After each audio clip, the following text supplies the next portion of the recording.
ಕೃಷ್ಣಂ ವಂದೇ ಮಂಥಪಾಶಧರಂ ದಿವ್ಯಾರ್ಭಕಾಕೃತಿಂ ಶಿಖಾಬದ್ಧತ್ರಯೋಪೇತಂ ಭೀಷಣೀಮಧ್ವಕರಾರ್ಚಿತಂ ಯಸ್ಮಾತ್ ಬ್ರಹ್ಮೇಂದ್ರ ರುದ್ರಾಯ ದೇವತಾನಾಂ ಶ್ರೇಯೋಪಿ ಚ ಜ್ಞಾನಸ್ಫೂರ್ತಿಸ್ಸದಾ ತಸ್ಮೈ ಹರಯೇ ಗುರವೇ ನಮಃ.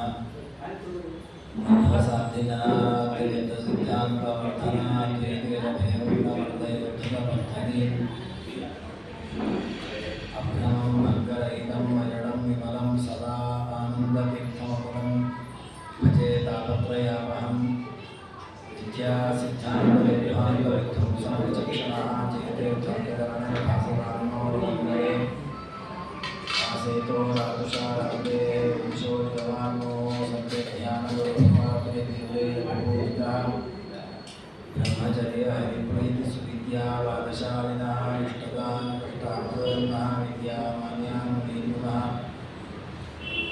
ಆಪಾದಮೌಲಿಪರ್ಯಂತಂ ಗುರುಣಾಮಾಕೃತಿಂ ಸ್ಮರೇತ್ ತೇನ ವಿಘ್ನಾಃ ಪ್ರಣಶ್ಯಂತಿ ಸಿದ್ಧ್ಯಂತಿ ಚ ಮನೋರಥಾಃ. ಶ್ರೀ ಗುರುಭ್ಯೋ ನಮಃ. ಹರಿ ಓಂ ಹರಿ ಓಂ ಹರಿ ಓಂ.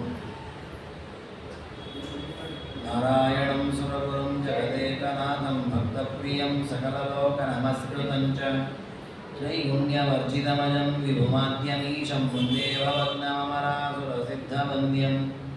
ನಾರಾಯಣಂ ನಮಸ್ಕೃತ್ಯ ನರಂ ಚೈವ ನರೋತ್ತಮಂ ದೇವೀಂ ಸರಸ್ವತೀಂ ವ್ಯಾಸಂ ತತೋ ಜಯಮುದೀರಯೇತ್. ನಾರಾಯಣಾಯ ಪರಿಪೂರ್ಣಗುಣಾರ್ಣವಾಯ ವಿಶ್ವೋದಯಸ್ಥಿತಿಲಯೋರ್ನಿಯತಿಪ್ರದಾಯ ಜ್ಞಾನಪ್ರದಾಯ ವಿಶುಧಾಸುರಸೌಖ್ಯದುಃಖಸತ್ಕಾರಣಾಯ ವಿತತಾಯ ನಮೋ ನಮಸ್ತೆ. ವೇದವ್ಯಾಸದೇವರು ರಚನೆ ಮಾಡಿರತಕ್ಕಂತಹ ಶ್ರೀಮನ್ ಮಹಾಭಾರತದ ಅಪೂರ್ವ ಗ್ರಂಥದಲ್ಲಿ ಬೇರೆ ಬೇರೆ ಕಥೆಗಳು ಬಂದಿವೆ. ಪ್ರಧಾನವಾಗಿ ಕಥೆಯಲ್ಲಿ ಬಂದಿರುವಂತಹದ್ದು ಕೌರವರು ಮತ್ತು ಪಾಂಡವರ ಕಥೆ ವಿಶೇಷವಾಗಿ ಬಂದಿರುವಂತಹದ್ದು. ಮುಖ್ಯವಾಗಿ ಮಹಾಭಾರತದ ಉದ್ದೇಶ ಏನು ಅಂತ ಹೇಳುವಾಗ ಆಚಾರ್ಯರು ತಮ್ಮ ಮಹಾಭಾರತ ತಾತ್ಪರ್ಯ ನಿರ್ಣಯದಲ್ಲಿ ಆಗಬಹುದು, ಭಾಗವತ ತಾತ್ಪರ್ಯದಲ್ಲಿ ಆಗಬಹುದು, ಅನೇಕ ಕಡೆಗಳಲ್ಲಿ ತಿಳಿಸಿದ್ದಾರೆ. ಮಹಾಭಾರತದಲ್ಲಿ ಬಂದಿರುವುದು ವಿಷ್ಣುವಿನ ಮಹಿಮೆಯನ್ನೇ ಮಹಾಭಾರತ ಹೇಳಿ. ನಾವು ಮೇಲ್ನೋಟಕ್ಕೆ ಮಹಾಭಾರತದಲ್ಲಿ ರಾಜರ ಕಥೆ ಇದೆ, ನೀತಿಗಳ ಉಪದೇಶ ಇದೆ, ಧರ್ಮಗಳ ನಿರೂಪಣೆ ಇದೆ, ದಾನ ಧರ್ಮಗಳ ವಿಷಯ ಇದೆ ಅಂತ ನಾವು ತಿಳಿದುಕೊಂಡಿದ್ದೇವೆ. ನಿಜ, ಅದ್ಯಾವುದು ಇಲ್ಲ ಅಂತಲ್ಲ. ಅದರ ಮಹಾಭಾರತದ ಉದ್ದೇಶ ಏನು ಅಂದರೆ ವಿಷ್ಣುವಿನ ಪ್ರತಿಪಾದನೆ ಮಾಡುವುದೇ ಮಹಾಭಾರತದ ಉದ್ದೇಶ. ಹಾಗಾಗಿ ಮಹಾಭಾರತದ ಕೊನೆಯಲ್ಲಿ ಒಂದು ಮಾತು ಬರುತ್ತೆ, ಆದಾವಂತೆ ಚ ಮಧ್ಯೆ ಚ ವಿಷ್ಣು ಸರ್ವತ್ರ ಗೀಯತೆ. ಮಹಾಭಾರತದ ಆದಿಯಲ್ಲಿ, ಮಧ್ಯದಲ್ಲಿ, ಕೊನೆಯಲ್ಲಿ ಎಲ್ಲ ಕಡೆ ವಿಷ್ಣುವಿನ ಮಹಿಮೆಯೇ ಇದೆ. ಯಾಕೆ ಈ ಮಾತನ್ನು ಹೇಳಿದ್ದು ಅಂತಂದರೆ ಮಧ್ವಾಚಾರ್ಯರು ಗೀತಾಭಾಷ್ಯದಲ್ಲಿ ಭಗವದ್ಗೀತೆಯ ಮಹತ್ವ ಹೇಳುವಾಗ ವೇದವ್ಯಾಸದೇವರು ಮಹಾಭಾರತ ಬರೆದದ್ದು ಯಾಕೆ ಅಂದರೆ ಸಕಲ ವೇದಗಳ ವಿಚಾರಗಳ ನಿದರ್ಶನವಾಗಿ ಮಹಾಭಾರತಗಳು. ಸಮಸ್ತ ಶಾಸ್ತ್ರಾರ್ಥ ನಿದರ್ಶನಾತ್ಮಕಂ ಚಕ್ರೇ ಮಹಾಭಾರತ ನಾಮಧೇಯಂ. ಅಂದರೆ ಬೇರೆ ಬೇರೆ ವೇದ ಮಂತ್ರಗಳಲ್ಲಿ ಅನೇಕ ಮಹಿಮೆಗಳು ನಿರೂಪಿತವಾಗಿದೆ. ಆ ಪರಮಾತ್ಮನ ಮಹಿಮೆಗಳೇನು ಬಂದಿದೆ ಅದಕ್ಕೆ ದೃಷ್ಟಾಂತವಾಗಿ ಮಹಾಭಾರತವನ್ನು ವೇದವ್ಯಾಸರು ಬರೆದಿದ್ದಾರೆ, ಅದಕ್ಕೆ ನಿದರ್ಶನವಾಗಿ. ಇದನ್ನು ಆಚಾರ್ಯರೇ ತಿಳಿಸ್ತಾರೆ. ಮಹಾಭಾರತ ತಾತ್ಪರ್ಯದಲ್ಲಿ ಆಚಾರ್ಯ ಹೇಳ್ತಾರೆ ದೇವರು ಸರ್ವೋತ್ತಮ ಅನ್ನೋದು ಮಹಾಭಾರತದಿಂದ ಗೊತ್ತಾಗುತ್ತೆ. ಯಾಕೆ? ಮಹಾಭಾರತದಲ್ಲಿ ಇಷ್ಟೆಲ್ಲ ಪಾತ್ರಗಳಿವೆ, ಅನೇಕ ಪಾತ್ರ, ಒಂದೆರಡಲ್ಲ ನೂರಾರು ಪಾತ್ರ ಮಹಾಭಾರತದಲ್ಲಿದೆ. ಆದರೆ ಅಷ್ಟು ಪಾತ್ರಗಳಲ್ಲಿ ಉತ್ತಮ ಅಂತ ಪರಿಗಣಿತವಾದ ಕೃಷ್ಣನೇ. ಎಲ್ಲರೂ ಸರ್ವಸಮ್ಮತವಾಗಿ ಅಂಗೀಕಾರ ಮಾಡಿದ್ದಾರೆ. ಹಾಗಾದ್ರೆ ಏನಾಯಿತು? ವಿಷ್ಣು ಸರ್ವೋತ್ತಮ ಅನ್ನೋದು ಮಹಾಭಾರತದಿಂದ ಸಿದ್ಧ ಆಯ್ತಲ್ಲ. ವೇದಗಳ ತಾತ್ಪರ್ಯವನ್ನೇ ಮಹಾಭಾರತ ನಿದರ್ಶನವಾಗಿ ವೇದಗಳಲ್ಲಿ ಮಂತ್ರಗಳಲ್ಲಿ ಬಂದಿದೆ. ವಿಷ್ಣೋರ್ಮುಖಂ ವೀರ್ಯಾಣಿ ಪ್ರವೋಚಯ್ಯ ಪಾರ್ಥಿವಾನಿ ಮಮೇರುಜಾಂಸಿ. ಪರಮಾತ್ಮನ ಸರ್ವೋತ್ತಮತ್ವಾದಿ ಮಹಿಮೆಗಳನ್ನು ವೇದ ಘಂಟಾಘೋಷವಾಗಿ ಹೇಳಿದೆ. ಅದು ನಮಗೆ ಸ್ಪಷ್ಟವಾಗಿ ಗೊತ್ತಾಗಲ್ಲ. ಆದರೆ ಮಹಾಭಾರತ ನಿದರ್ಶನ ರೂಪವಾಗಿ ತಿಳಿಸಿಕೊಟ್ಟಿದೆ, ದೃಷ್ಟಾಂತಪೂರ್ವಕವಾಗಿ ಆ ಎಲ್ಲ ವಿಷಯಗಳನ್ನು ತಿಳಿಸಿಕೊಟ್ಟಿದೆ. ಅದೇ ರೀತಿ ಶಾಸ್ತ್ರಗಳಲ್ಲಿ, ವೇದಗಳಲ್ಲಿ ಬಂದ ಮತ್ತೊಂದು ಪ್ರಮೇಯ, ಈ ಜಗತ್ತಿನಲ್ಲಿರತಕ್ಕಂತಹ ಜೀವರಾಶಿಗಳಲ್ಲಿ ಮುಖ್ಯ ಪ್ರಾಣ ಜೀವೋತ್ತಮ ಅನ್ನೋ ವಿಷಯ. ಪ್ರಾಣವನ್ನು ಜ್ಯೇಷ್ಠ ಶ್ರೇಷ್ಠ ಅಂತ ಉಪನಿಷತ್ತು ಕರೆದಿದೆ. ಮುಖ್ಯ ಪ್ರಾಣ ಶ್ರೇಷ್ಠ ಅನ್ನುವ ವಿಷಯವನ್ನ ಮಹಾಭಾರತ ನಿದರ್ಶನವಾಗಿ ಹೇಗೆ ತಿಳಿಸಿತು. ಕೃಷ್ಣನ ಭಕ್ತರು 106 ಜನ ಇದ್ರು ಮಹಾಭಾರತದಲ್ಲಿ. ಅಷ್ಟೆಲ್ಲ ಜೀವರಾಶಿಗಳ ಪೈಕಿ ಉತ್ತಮನಾದವನು ಯಾವುದು ಭೀಮ ಅಂತ ನಿದರ್ಶನ. ಹೀಗೆ ಆಚಾರ್ಯರು ತಮ್ಮ ಮಹಾಭಾರತ ಅರ್ಥಗರ್ಣದಲ್ಲಿ ಹೇಳ್ತಾರೆ, ವೇದಗಳಲ್ಲಿ ಬಂದ ವಿಷಯಗಳೇನಿದೆ ಅದಕ್ಕೊಂದು ದೃಷ್ಟಾಂತವಾಗಿ ಮಹಾಭಾರತ ಬಂದದ್ದು. ವೇದಗಳಲ್ಲಿ ಹೇಳಿದ ಪ್ರಮೇಯಗಳನ್ನೇ ಮಹಾಭಾರತದಲ್ಲಿ ಹೇಳಿದೆ. ಹಾಗಾದರೆ ಮಹಾಭಾರತ ಅನ್ನುವಂಥದ್ದು ಸುಮ್ಮನೆ ಇನ್ನೊಂದು ಕಥೆ ಹೇಳುವ ಗ್ರಂಥ ಅಲ್ಲ, ಸಕಲ ಶಾಸ್ತ್ರಗಳ ತತ್ವವನ್ನು ಪ್ರತಿಪಾದನೆ ಮಾಡುವ ಗ್ರಂಥ. ಹಾಗಾಗಿ ಮಹಾಭಾರತವನ್ನ ನಾವು ಅಧ್ಯಾತ್ಮ ದೃಷ್ಟಿಯಿಂದ ಕಾಣಬೇಕು. ಅಂದರೆ ವಿಶೇಷವಾಗಿ ಮಹಾಭಾರತದ ಪಾತ್ರಗಳನ್ನು ಚಿಂತನೆ ಮಾಡಬೇಕು. ಅಂತಹ ಮಹಾಭಾರತದ ಪಾತ್ರಗಳಲ್ಲಿ ಒಂದು ಪಾತ್ರ ಭೀಮಸೇನ ಅನ್ನುವ ಪಾತ್ರ. ಆ ಪಾತ್ರದ ವಿಷಯವನ್ನು ನಾವು ಒಂದು 5 ದಿನಗಳ ಕಾಲ ಚಿಂತನೆ ಮಾಡುವ ವಿಚಾರ ಮಾಡಿಕೊಂಡಿದ್ದೇವೆ. ಈ ಭೀಮಸೇನ ಅನ್ನುವ ಪಾತ್ರ ಏನಿದೆ, ಇದರ ಬಗ್ಗೆ ಸಾಮಾನ್ಯ ಜನರಲ್ಲಿ ಒಂದು ಭಾವನೆ ಇದೆ. ಅಂದರೆ ಮಾಧ್ವರಲ್ಲಿ ಆ ಭಾವನೆ ಇಲ್ಲ. ಮಾಧ್ವರಿಗೆಲ್ಲ ಭೀಮಸೇನ ಪಾತ್ರದ ಬಗ್ಗೆ ಗೌರವವೇ ಇದೆ. ಮುಖ್ಯ ಪ್ರಾಣದೇವರ ಅವತಾರ ಅಂತ ಈಗ ಆಚಾರ್ಯರು ಸರಿಯಾಗಿ ತಿಳಿಸಿಕೊಟ್ಟಿದ್ದಾರೆ. ಮುಂದೆ ಒಂದು ದಾಸರೆಲ್ಲರೂ ಕೂಡ ಆ ವಿಷಯವನ್ನು ಚೆನ್ನಾಗಿ ತಮ್ಮ ಹಾಡುಗಳಲ್ಲಿ ತೋರಿಸಿಕೊಟ್ಟಿದ್ದಾರೆ. ಆದರೆ ಮಾಧ್ವೇತರ ಗ್ರಂಥಗಳಲ್ಲಿ, ಮಾಧ್ವೇತರ ಜನಗಳಲ್ಲಿ ಏನು ಭಾವನೆ ಇದೆ ಅಂದರೆ, ಭೀಮಸೇನ ಅಂತಂದರೆ ಅವನೊಬ್ಬ ಜಟ್ಟಿ, ಅಂದರೆ ಭಾರಿ ಬಲ ಇತ್ತವನಿಗೆ, ಅಂದರೆ ಬುದ್ಧಿ ಕಡಿಮೆ, ಬರೀ ಹೊಡೆದಾಟ ಬಡದಾಟ ಇಷ್ಟೇ ಅವನಿಗೆ ಆಸಕ್ತಿ ಅನ್ನೋ ರೀತಿಯಲ್ಲಿ ಭಾವನೆ ಇದೆ. ಆದರೆ ಭೀಮಸೇನ ದೇವರ ಮಹತ್ವವನ್ನು ಹೇಳುವಾಗ ಆಚಾರ್ಯ ಹೇಳ್ತಾರೆ, ಕೇವಲ ಬಲದಲ್ಲಿ ಮಾತ್ರ ಶೂರ ಅಲ್ಲ ಭೀಮಸೇನ, ಪಾಂಡಿತ್ಯೇಚ ಪಟುತ್ವೇಚ ಶೂರತ್ವೇಚ ಬಲೇಚ. ಬಲ ಕೊನೆಗೆ ಭೀಮಸೇನ ಸಮೋ ನಾಸ್ತಿ ಸೇನೆಯೋರುಭಯೋರಪಿ. ಯಾವುದರಲ್ಲಿ ಬಲದಲ್ಲಿ ಆ ಬಲ ಕೊನೆಗೆ ಮೊದಲು ಪಾಂಡಿತ್ಯೇಚ, ಭೀಮನಿಗಿರುವ ಪಾಂಡಿತ್ಯ ಧರ್ಮರಾಜಾದಿ ಯಾರಿಗೂ, ದುರ್ಯೋಧನಾದಿಗಳಿಗೂ ಇಲ್ಲ, ಧರ್ಮರಾಜಾದಿಗಳಿಗೂ ಇಲ್ಲ. ಪಟುತ್ವ ಒಳ್ಳೆ ಬುದ್ಧಿವಂತಿಕೆ, ಅಂದರೆ ಜ್ಞಾನವನ್ನು ಪಡ್ಕೊಳ್ಳುವುದು ಬೇರೆ, ಬುದ್ಧಿವಂತಿಕೆ ಬೇರೆ. ಕೆಲವರು ಜ್ಞಾನ ಕಡಿಮೆ ಪಡ್ಕೊಂಡಿರ್ತಾರೆ, ಬುದ್ಧಿವಂತಿಕೆಯಿಂದ ಕೆಲಸ ಮಾಡ್ತಾರೆ. ಕೆಲವರು ಬುದ್ಧಿವಂತಿಕೆ ಬಹಳ ಕಡಿಮೆ ಇರುತ್ತೆ, 10 ಸಲ ಓದಿ 10 ಗ್ರಂಥಗಳನ್ನು ಅವಲೋಕನ ಮಾಡಿ ಜ್ಞಾನಿಗಳಾಗ್ತಾರೆ. ಇದು ಎರಡೂ ಇದ್ದಂತೆ. ಅದ್ಭುತವಾದ ಜ್ಞಾನ, ಅಷ್ಟೇ ಏಕಾಗ್ರಮತಿ ಬುದ್ಧಿವಂತಿಕೆ. ಪಾಂಡಿತ್ಯೇಚ ಪಟುತ್ವೇಚ ಶೂರತ್ವೇಚ, ಭಾರಿ ಪರಾಕ್ರಮ. ಬಲವು ದೈಹಿಕವಾದ ಬಲವೂ ಇದೆ, ಶಸ್ತ್ರಾಸ್ತ್ರ ಬಲವೂ ಇದೆ. ಹೀಗೆ ಒಬ್ಬ ಕ್ಷತ್ರಿಯನಾದವನಿಗೆ ಏನೆಲ್ಲ ಗುಣ ಬೇಕೋ ಅಷ್ಟೂ ಗುಣಗಳು ಇದ್ದಂತಹ ಒಬ್ಬ ವ್ಯಕ್ತಿ. ಅದಷ್ಟೇ ಧರ್ಮಶ್ರದ್ಧೆ ಇರತಕ್ಕ ವ್ಯಕ್ತಿ.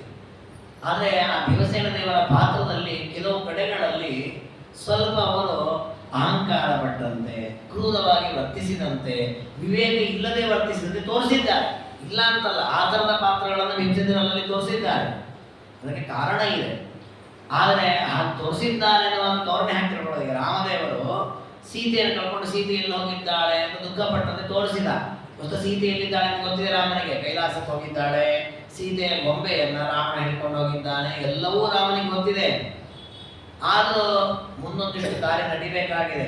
ರಾವಣ ಬರಬೇಕು, ರಾವಣನಿಗೂ ರಾಮನಿಗೂ ಯುದ್ಧ ಆಗಬೇಕು, ಲಂಕೆಗೆ ಸೇತುವೆ ನಿರ್ಮಾಣ ಆಗಬೇಕು, ಅನೇಕ ದೈತ್ಯರು ಆ ಲಂಕೆಯಲ್ಲಿ ಬದುಕಿದ್ದವರನ್ನೆಲ್ಲ ಸಂಹಾರ ಮಾಡಬೇಕು. ಹೀಗೆ ಅನೇಕ ಉದ್ದೇಶಗಳಿಂದಾಗಿ ರಾಮಚಂದ್ರ ಸೀತೆ ಯಾರನ್ನು ಗೊತ್ತಿರದೆ ಕಳ್ಕೊಂಡಂತೆ, ರಾವಣನ ಬಾಧೆ ಬಹಳ ಇದೆ ಅಂತ ಹೆದರ್ಕೊಂಡಂತೆ ಹೀಗೆಲ್ಲ ನಾಟಕ ಮಾಡ್ತಾನೆ ವಿನಃ ರಾಮನಿಗೆ ಯಾವ ವ್ಯಕ್ತಿಗಳಿಲ್ಲ. ಹಾಗೆ ದೇವರ ಆದೇಶದಂತೆ ಭೂಮಿಯಲ್ಲಿ ಅವತಾರ ಮಾಡಿದ ಮುಖ್ಯ ಪ್ರಾಣದೇವರು ಕೂಡ ತಾವು ಅವತಾರ ಮಾಡಿದಾಗ ಆ ರೀತಿ ತೋರಿಸ್ತಾರೆ.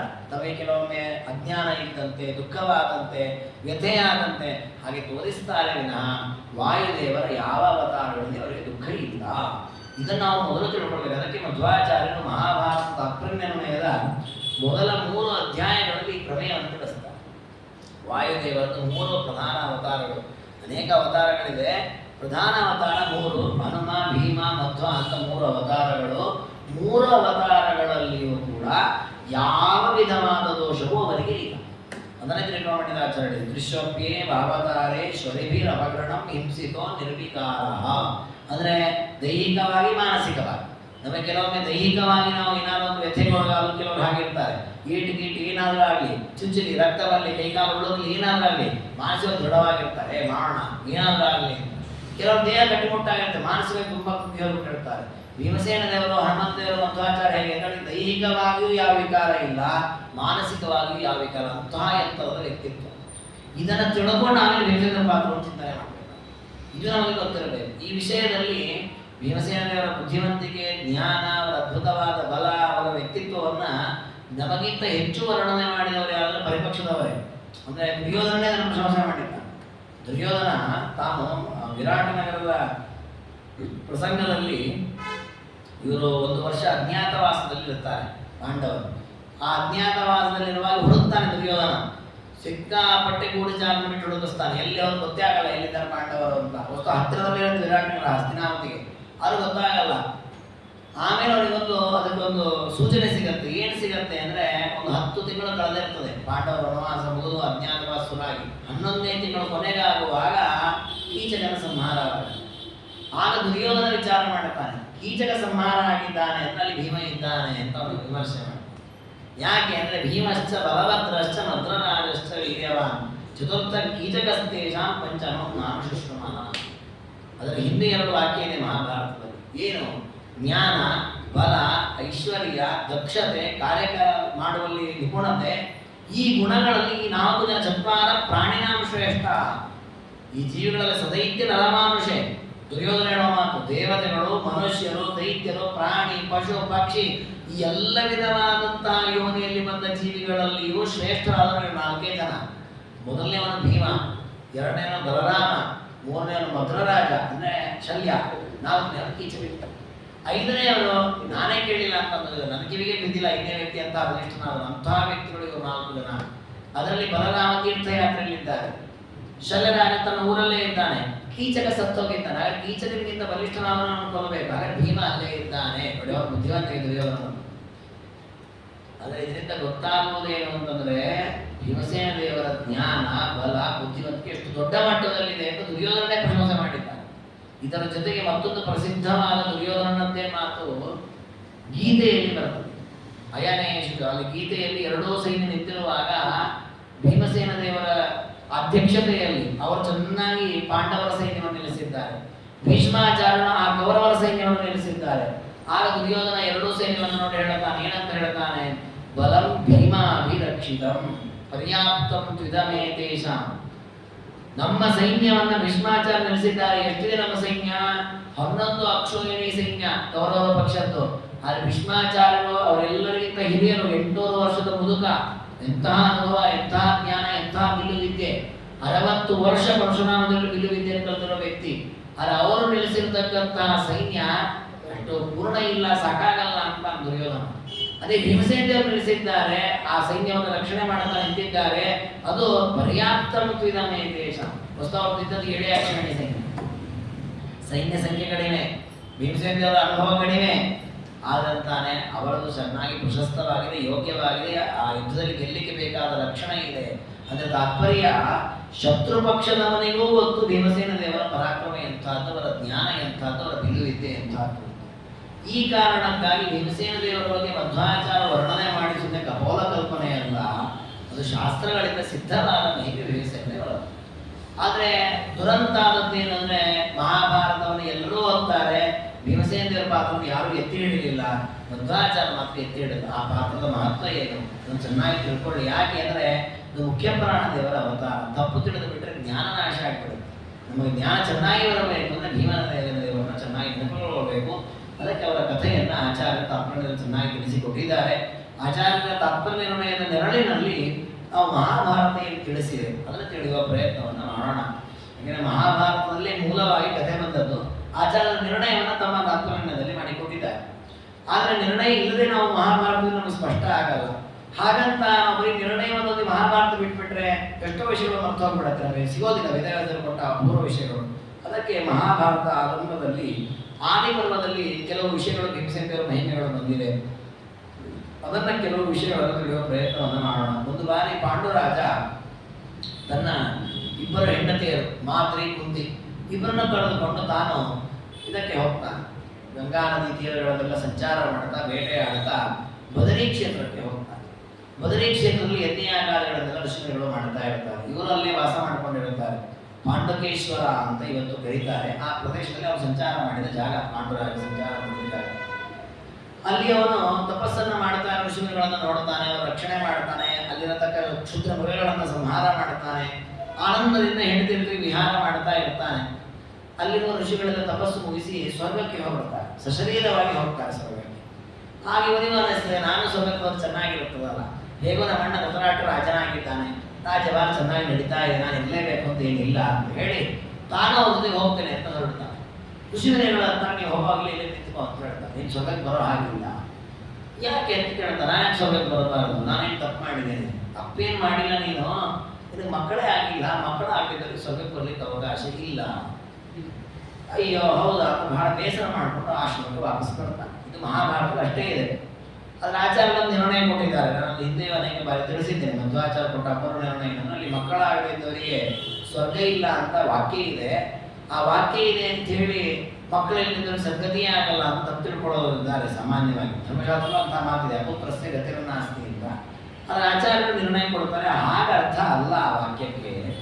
ಅದು ಋಷಿಗಳು ಹೇಳಿದ ನಿಜ, ಮಕ್ಕಳಾಗ್ತಿದ್ರೆ ಸದ್ಗತಿ ಆಗಲ್ಲ, ನೀನು ಸ್ವರ್ಗಕ್ಕೆ ಬರೋ ಹಾಗಿಲ್ಲ ಅಂತ ಹೇಳಿದ್ ನಿಜ. ಯಾವುದಕ್ಕೆ ಹೇಳಿದ್ದನಂದ್ರೆ, ಈ ಭೂಮಿಯಲ್ಲಿ ಯಾರು ಮಕ್ಕಳನ್ನ ಪಡಿಲೇಬೇಕೋ ಅದಕ್ಕೋಸ್ಕರ ಭೂಮಿಗೆ ಬಂದಿರ್ತಾರೋ ಅವ್ರ ಮಕ್ಕಳನ್ನು ಪಡೆದೇ ಹೋಗ್ಬೇಕು ಸ್ವರ್ಗಕ್ಕೆ. ಆದರೆ ಈ ದೇವತೆಗಳ ಅವತಾರಕ್ಕಾಗುವಾಗ ಈ ನಿಯಮಗಳು ಹೊಂದಿಟ್ಕೊಳ್ಬೇಕು. ನಾವು ಮನುಷ್ಯರಿಗೆಲ್ಲ ಈ ನಿಯಮ ಅಲ್ಲ. ನಾವು ಹುಟ್ಟಿದಾಗ ನಮಗೆ ಈ ನಿಯಮ ಇಲ್ಲ, ನಾವು ಯಾವುದೋ ಒಂದು ಲೋಕದ ಉದ್ಧಾರಕ್ಕಾಗಿ ಬಂದವರ ಅಲ್ಲ, ನಮ್ಮ ಉದ್ಧಾರಕ್ಕೆ ನಾವು ಬಂದವರು. ಹಾಗೆ ನಮ್ಮಲ್ಲಿ ಈ ನಿಯಮ ಅಲ್ಲ. ದೇವತೆಗಳು ಭೂಮಿಯಲ್ಲಿ ಅವತಾರ ಮಾಡುತ್ತಾರೆ. ಅವರು ಭೂಮಿಯಲ್ಲಿ ಅವತಾರ ಮಾಡಿದಾಗ ಅವರಿಗೆ ಕೆಲವು ಕೆಲಸಗಳನ್ನು ದೇವ ಕೊಟ್ಟಿರ್ತಾನೆ, ಈ ಕೆಲಸ ನೀವು ಮಾಡಬೇಕು ಅಂತ. ಆ ಕೆಲಸ ಮಾಡದೆ ಅವರು ಒಬ್ಬಳೆ ಸ್ವರ್ಗಕ್ಕೆ ಹೊರಟ್ರೆ ದೇವ ತಡಿತಾನೆ, ಹೋಗೋ ಹಾಗಿಲ್ಲ. ದಶರಥ ರಾಜ ಅವನು ನಾನು ಸಾಧನೆ ಮಾಡಿದ್ದೇನೆ, ಸಾವಿರಾರು ವರ್ಷಗಳ ಕಾಲ ರಾಜ್ಯಭಾರ ಮಾಡಿದ್ದೇನೆ, ಸಾಕು ನಾನು ವಾನಪ್ರಸ್ಥ ಹೋಗ್ತೇನೆ, ಸ್ವರ್ಗಕ್ಕೆ ಹೋಗ್ತೇನೆ, ಋಷಿಗಳು ಹೋಗ್ಬೇಡ, ನಿನ್ನ ಮಗಳನ್ನು ಪಡಿಬೇಕು. ಅವನಿಗೆ ಮಕ್ಕಳಾದಾಗ 1000 ವರ್ಷ ಆಗಿದ್ದು ದಶರಥ ರಾಜ ಮುದುಕ ಅವನು. ಆಗ ಮಕ್ಕಳನ್ನು ಪಡೆದ. ಯಾಕೆ ಮಕ್ಕಳನ್ನು ಪಡೆದಕ್ಕೆ ಸದ್ಗತಿ ಇಲ್ಲ? ಯಾಕೆ ಅಂತಂದ್ರೆ ದಶರಥನ ಪಾತ್ರವೇ ರಾಮನ ತಂದೆ ಆಗುದಷ್ಟೇ, ಬೇರೆ ಏನಿಲ್ಲ ಅವನ ಪಾತ್ರ ರಾಮಾಯಣದಲ್ಲಿ. ಯಾಕೆಂದ್ರೆ ದೇವರ ಅವರಿಗೆ ಕೊಟ್ಟದ ಕಾರ್ಯ ಅದು. ಹಾಗೆ ಪಾಂಡುರಾಜನ ಪಾತ್ರವೇ ಪಾಂಡವರ ತಂದೆ ಆಗಬೇಕು ಅವನು. ಅದನ್ನು ಪಡೆಯದೇ ಅವನು ಸ್ವರ್ಗಕ್ಕೆ ಹೋಗೋ ಹಾಗಿಲ್ಲ. ಅದಕ್ಕೆ ಧರ್ಮಶಾಸ್ತ್ರ ಮಾತು ಹೇಳಿದೆ, ಅದು ಬಿಟ್ಟು ಲೋಕದಲ್ಲಿ ಹುಟ್ಟಿದವರೆಲ್ಲರೂ ಕೂಡ ಮಕ್ಕಳನ್ನು ಪಡೆಯಲೇಬೇಕು ಅಂತ ನಿಯಮ ಇಲ್ಲ. ಯಾಕೆ ಅಂದ್ರೆ ಎಷ್ಟೋ ಋಷಿಮುನಿಗಳು ಮಕ್ಕಳಿಲ್ಲದೆ ಸದ್ಗತಿಯನ್ನು ಪಡೆದಿದ್ದಾರೆ. ಅದನ್ನ ದೃಷ್ಟಾಂತವಾಗಿ ಆಚಾರ್ಯ ಹೇಳ್ತಾರೆ. ಪ್ರಸಿದ್ಧನಾಗಿ ರುಕ್ಮಾಂಗದ ರಾಜನ ಕಥೆಯನ್ನು ಹೇಳ್ತಾರೆ. ರುಕ್ಮಾಂಗದ ರಾಜನಿಗೆ ಮಕ್ಕಳಿದ್ರು. ಅವನಿಗೆ ಒಂದು ಧರ್ಮ ಭೂಷಣ ಅಂತ ಒಬ್ಬ ಮಗ ಇದ್ದ. ಅವನಿಗೆ ಮಕ್ಕಳೇ ಇಲ್ಲ. ಆ ಧರ್ಮಭೂಷಣಿಗೆ ಸದ್ಗತಿ ಆಯಿತು ಅಂತ ಇದೇ ಮಹಾಭಾರತ ಕಥೆ ಹೇಳುತ್ತೆ, ಏಕಾದಶಿ ಮಹತ್ವ ಹೇಳುವ. ಹಾಗಾಗಿ ಮಕ್ಕಳಿಲ್ಲದೆ ಇರತಕ್ಕಂತಹ ಸನಕಾದಿಗಳು ಸದ್ಗತಿ ಪಡೆದಿದ್ದಾರೆ. ಯಾಕೆ ಅವರು ಯೋಗಿಗಳು, ಅವರು ಸಂತಾನವನ್ನೇ ಪಡೆದಿಲ್ಲ. ಹಾಗೆ ಮಕ್ಕಳೇ ಆಗಬೇಕು ಅಂತ ನಿಯಮ ಇಲ್ಲ. ದೇವತೆಗಳು ಭೂಮಿಯಲ್ಲಿ ಅವತಾರ ಮಾಡಿ ಮಕ್ಕಳನ್ನು ಪಡಿಬೇಕಾದ ಅನಿವಾರ್ಯತೆ ಇದ್ದಾಗ ಅವರು ಮಕ್ಕಳನ್ನು ಪಡೆದರೆ ಮಾತ್ರ ಅವರಿಗೆ ಸದ್ಗತಿ. ಪಾಂಡುರಾಜ ಹಾಗೆ ಅವತಾರ ಮಾಡಿದ ಒಬ್ಬ ಗಂಧರ್ವ. ಹಾಗಾಗಿ ಅವನಿಗೆ ಪರಾವಸನು ಗಂಧರ್ವ. ಹಾಗೆ ಅವನಿಗೆ ಸದ್ಗತಿ ಆಗಬೇಕು ಅಂತಾದರೆ ಅವನು ಮಕ್ಕಳನ್ನು ಪಡಿಲೇಬೇಕು. ಅದಕ್ಕೆ ಋಷಿಗಳು ಹೇಳಿದ್ರೆ ನೀನು ಹೋಗೋ ಹಾಗಿಲ್ಲ. ಸರಿ, ಏನು ಮಾಡಬೇಕು ವಿಚಾರ ಮಾಡ್ತಾನೆ. ವಿಚಾರ ಮಾಡಿ ತಾನು ಮನೆಗೆ ಬರ್ತಾನೆ, ಅಂದರೆ ಆಶ್ರಮಕ್ಕೆ ಬರ್ತಾನೆ. ಒಂದು ಕುಂತಿ ಮಾತ್ರ ಹೇಳ್ತಾನೆ, ಹೀಗಾಯಿತು ಅಂತ. ಆದರೆ ದುಃಖ ಆಗತ್ತೆ ಅವನಿಗೆ. ಯಾಕೆಂದ್ರೆ ಮಕ್ಕಳನ್ನು ಪಡೆಯೋ ಸ್ಥಿತಿ ತನಗಿಲ್ಲವೇ ಇಲ್ಲ. ಯಾಕೆಂದ್ರೆ ತನಗೆ ಶಾಪ ಆಗಿದೆ. ಋಷಿ ಕುಮಾರ ಅವರನ್ನು ಸಂಹಾರ ಮಾಡಿದ್ದರಿಂದ ಅವನ ತಂದೆ ಋಷಿಗಳು ಶಾಪ ಕೊಟ್ಬಿಟ್ಟಿದ್ದಾರೆ. ನೀನು ಹೆಂಡತಿ ಜೊತೆ ಭೋಗ ಮಾಡಿ ಸತ್ತು ಹೋಗೋ ಶಾಪ ಕೊಟ್ಬಿಟ್ಟಿದ್ದಾರೆ. ಆ ಒಂದು ವ್ಯಥೆಯಿಂದ ಈಗ ಹೆಂಡತಿಯರನ್ನ ಮುಟ್ಟಿ ಭೋಗ ಮಾಡೋ ಹಾಗಿಲ್ಲ, ಮಕ್ಕಳಾಗೋ ಹಾಗಿಲ್ಲ, ಸದ್ಗತಿ ಆಗೋದಿಲ್ಲ. ಎಂಥ ಒಂದು ದರಿದ್ರ ಜನ್ಮ ಆಯ್ತಲ್ಲ ನಂದು ಅಂತ ವ್ಯಥೆಯನ್ನ ಮಾಡಿಕೊಳ್ಳ. ಆಗ ಕುಂತಿದೇವಿ ಹೇಳ್ತಾರೆ, ಇಷ್ಟೊಂದು ಬೇಸರ ಮಾಡಿಕೊಳ್ಳೋ ಅವಶ್ಯಕತೆ ಇಲ್ಲ, ನಾವು ಮಕ್ಕಳನ್ನು ಪಡೆಯಲಿಕ್ಕೆ ಇನ್ನೊಂದು ಉಪಾಯ ಇದೆ. ಏನದು? ಆಗ ಕುಂತಿದೇವಿ ಹೇಳ್ತಾರೆ, ಏನದು ಅಂತಂದ್ರೆ, ಅಲ್ಲಿ ಮೊದಲು ತುಂಬ ವಿಸ್ತಾರವಾಗಿದೆ ಸಂವಾದ. ಅಧರ್ಮೇಣನೋ ಧರ್ಮ ಸಂಯುಜ್ಯತೆ ಬಂಧನ ಲೋಕಶ್ಚಾಯಂ ವರಾರೋಹೆ ಧರ್ಮೋಯ ಮಿತಿ ಮನ್ಯತೆ. ನಿಯೋಗ ಪದ್ಧತಿ ಅಂತ ಒಂದು ವ್ಯವಸ್ಥೆ ಇದೆ. ಕಲಿಯುಗದಲ್ಲಿ ಇಲ್ಲ, ಇದು ಬೇರೆ ಯುಗದಲ್ಲಿ ಇದೆ. ಏನು ಅಂದ್ರೆ, ಕ್ಷತ್ರಿಯ ದೊಡ್ಡ ರಾಜವಂಶದಲ್ಲಿ ಮಕ್ಕಳನ್ನ ಪಡೆಯದೆ ರಾಜ ಸತ್ತೋಗ್ಬಿಟ್ಟ ಅಂತ ಆದರೆ ಆ ರಾಣಿಯಲ್ಲಿ ಅವಳ ಯೋಗ್ಯತೆಗಿಂತಲೂ ಉತ್ತಮನಾದ ವ್ಯಕ್ತಿಯಿಂದ ಒಂದು ಸಂತಾನವನ್ನು ಪಡೆಯಲಿಕ್ಕೆ ಅವಕಾಶ ಇದೆ. ಅದೇ ಗಂಡ ಹೆಂಡತಿ ಆಗೋದಿಲ್ಲ. ಅವರು ಕೇವಲ ಆ ಪುರುಷ ಅವಳಲ್ಲಿ ಒಂದು ಸಂತಾನವನ್ನು ಉತ್ಪತ್ತಿ ಮಾಡಬೇಕಷ್ಟೇ. ಅಲ್ಲಿ ಯಾವುದೇ ಕಾಮಾದಿಗಳು ಇನ್ನೇನಿರಲ್ಲ, ಅದಕ್ಕೊಂದು ಪ್ರಕ್ರಿಯೆ ಇದೆ. ಘೃತಲೇಪವನ್ನು ಮಾಡ್ಕೊಳ್ಬೇಕು ಅಂತ ಇದೆ, ಮನಸ್ಸಿನಲ್ಲಿ ದೇವರ ಚಿಂತನೆ ಮಾಡ್ತಾ ಇರಬೇಕು. ಕೇವಲ ಆ ವಂಶದ ಅಭಿವೃದ್ಧಿಗಾಗಿ ಒಂದು ಸಂತಾನವನ್ನು ಕರುಣಿಸುವಂತಹ ಒಂದು ಪ್ರಕ್ರಿಯೆ. ಇದನ್ನ ನಿಯೋಗ ಪದ್ಧತಿ ಅಂತ ಕರೀತಾರೆ. ಪಾಂಡುರಾಜ ಹೇಳ್ತಾನೆ, ಈಗ ನನಗಂತೂ ನಿಮ್ಮನ್ನ ಮುಟ್ಟಿ ಸಂತಾನ ಪಡೆಯುವ ಸೌಭಾಗ್ಯ ಇಲ್ಲ, ನೀವು ನಿಯೋಗ ಪದ್ಧತಿಯಿಂದ ಅವರು ಪಡೀರಿ ಅಂತ ಗೊತ್ತಿದ್ದೀವಿ, ಒಪ್ಪಲ್ಲ. ಯಾಕೆ ಅಂದ್ರೆ, ನಿಯೋಗ ಪದ್ಧತಿಯ ನಿಮಿತ್ತದಿಂದ ಆದರೂ ಮತ್ತೆ ಪರಪುರುಷನ ಸ್ಪರ್ಶ ಆಗ್ಬೇಕಲ್ಲ, ಬೇಡ. ಅಷ್ಟು ಪಾತಿವ್ರತ್ಯ ಧರ್ಮದಲ್ಲಿರತಕ್ಕ ವ್ಯಕ್ತಿ ಕೊಟ್ಟಿದ್ದೀವಿ.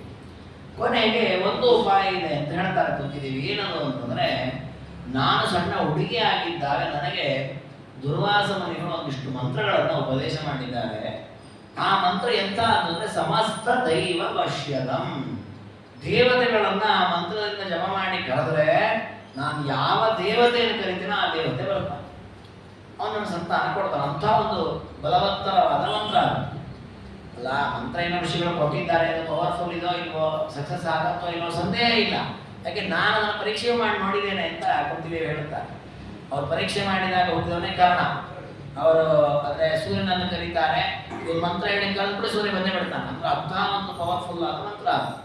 ಅದಕ್ಕೆ ಆ ಮಂತ್ರದನ್ನ ನಾವು ನಿಯೋಗ ಮಾಡಿಕೊಂಡ್ರೆ, ಆ ಮಂತ್ರದ ಜಪವನ್ನ ಮಾಡಿ ದೇವತೆಗಳನ್ನ ಆಹ್ವಾನ ಮಾಡಿದ್ರೆ ಸಂತಾನವಾಗುತ್ತೆ. ಹಾಗೆ ಮಾಡೋಣ ಅಂತ ಪಾಂಡುರಾಜ ಒಪ್ಕೊಳ್ತಾನೆ. ಪಾಂಡುರಾಜನ ಸಮ್ಮತಿಯ ಮೇರೆಗೆ ಕುಂತಿದೇವಿ ಮಕ್ಕಳನ್ನ ದೇವತೆಗಳ ಮೂಲಕ ಪಡೆಯೋದು ಅಂತ ನೋಡಿ. ಇಲ್ಲೂ ಕೂಡ ನಿಯೋಗ ಪದ್ಧತಿಯಂತೆ ಶುದ್ಧವಾದ ಆಚರಣೆ.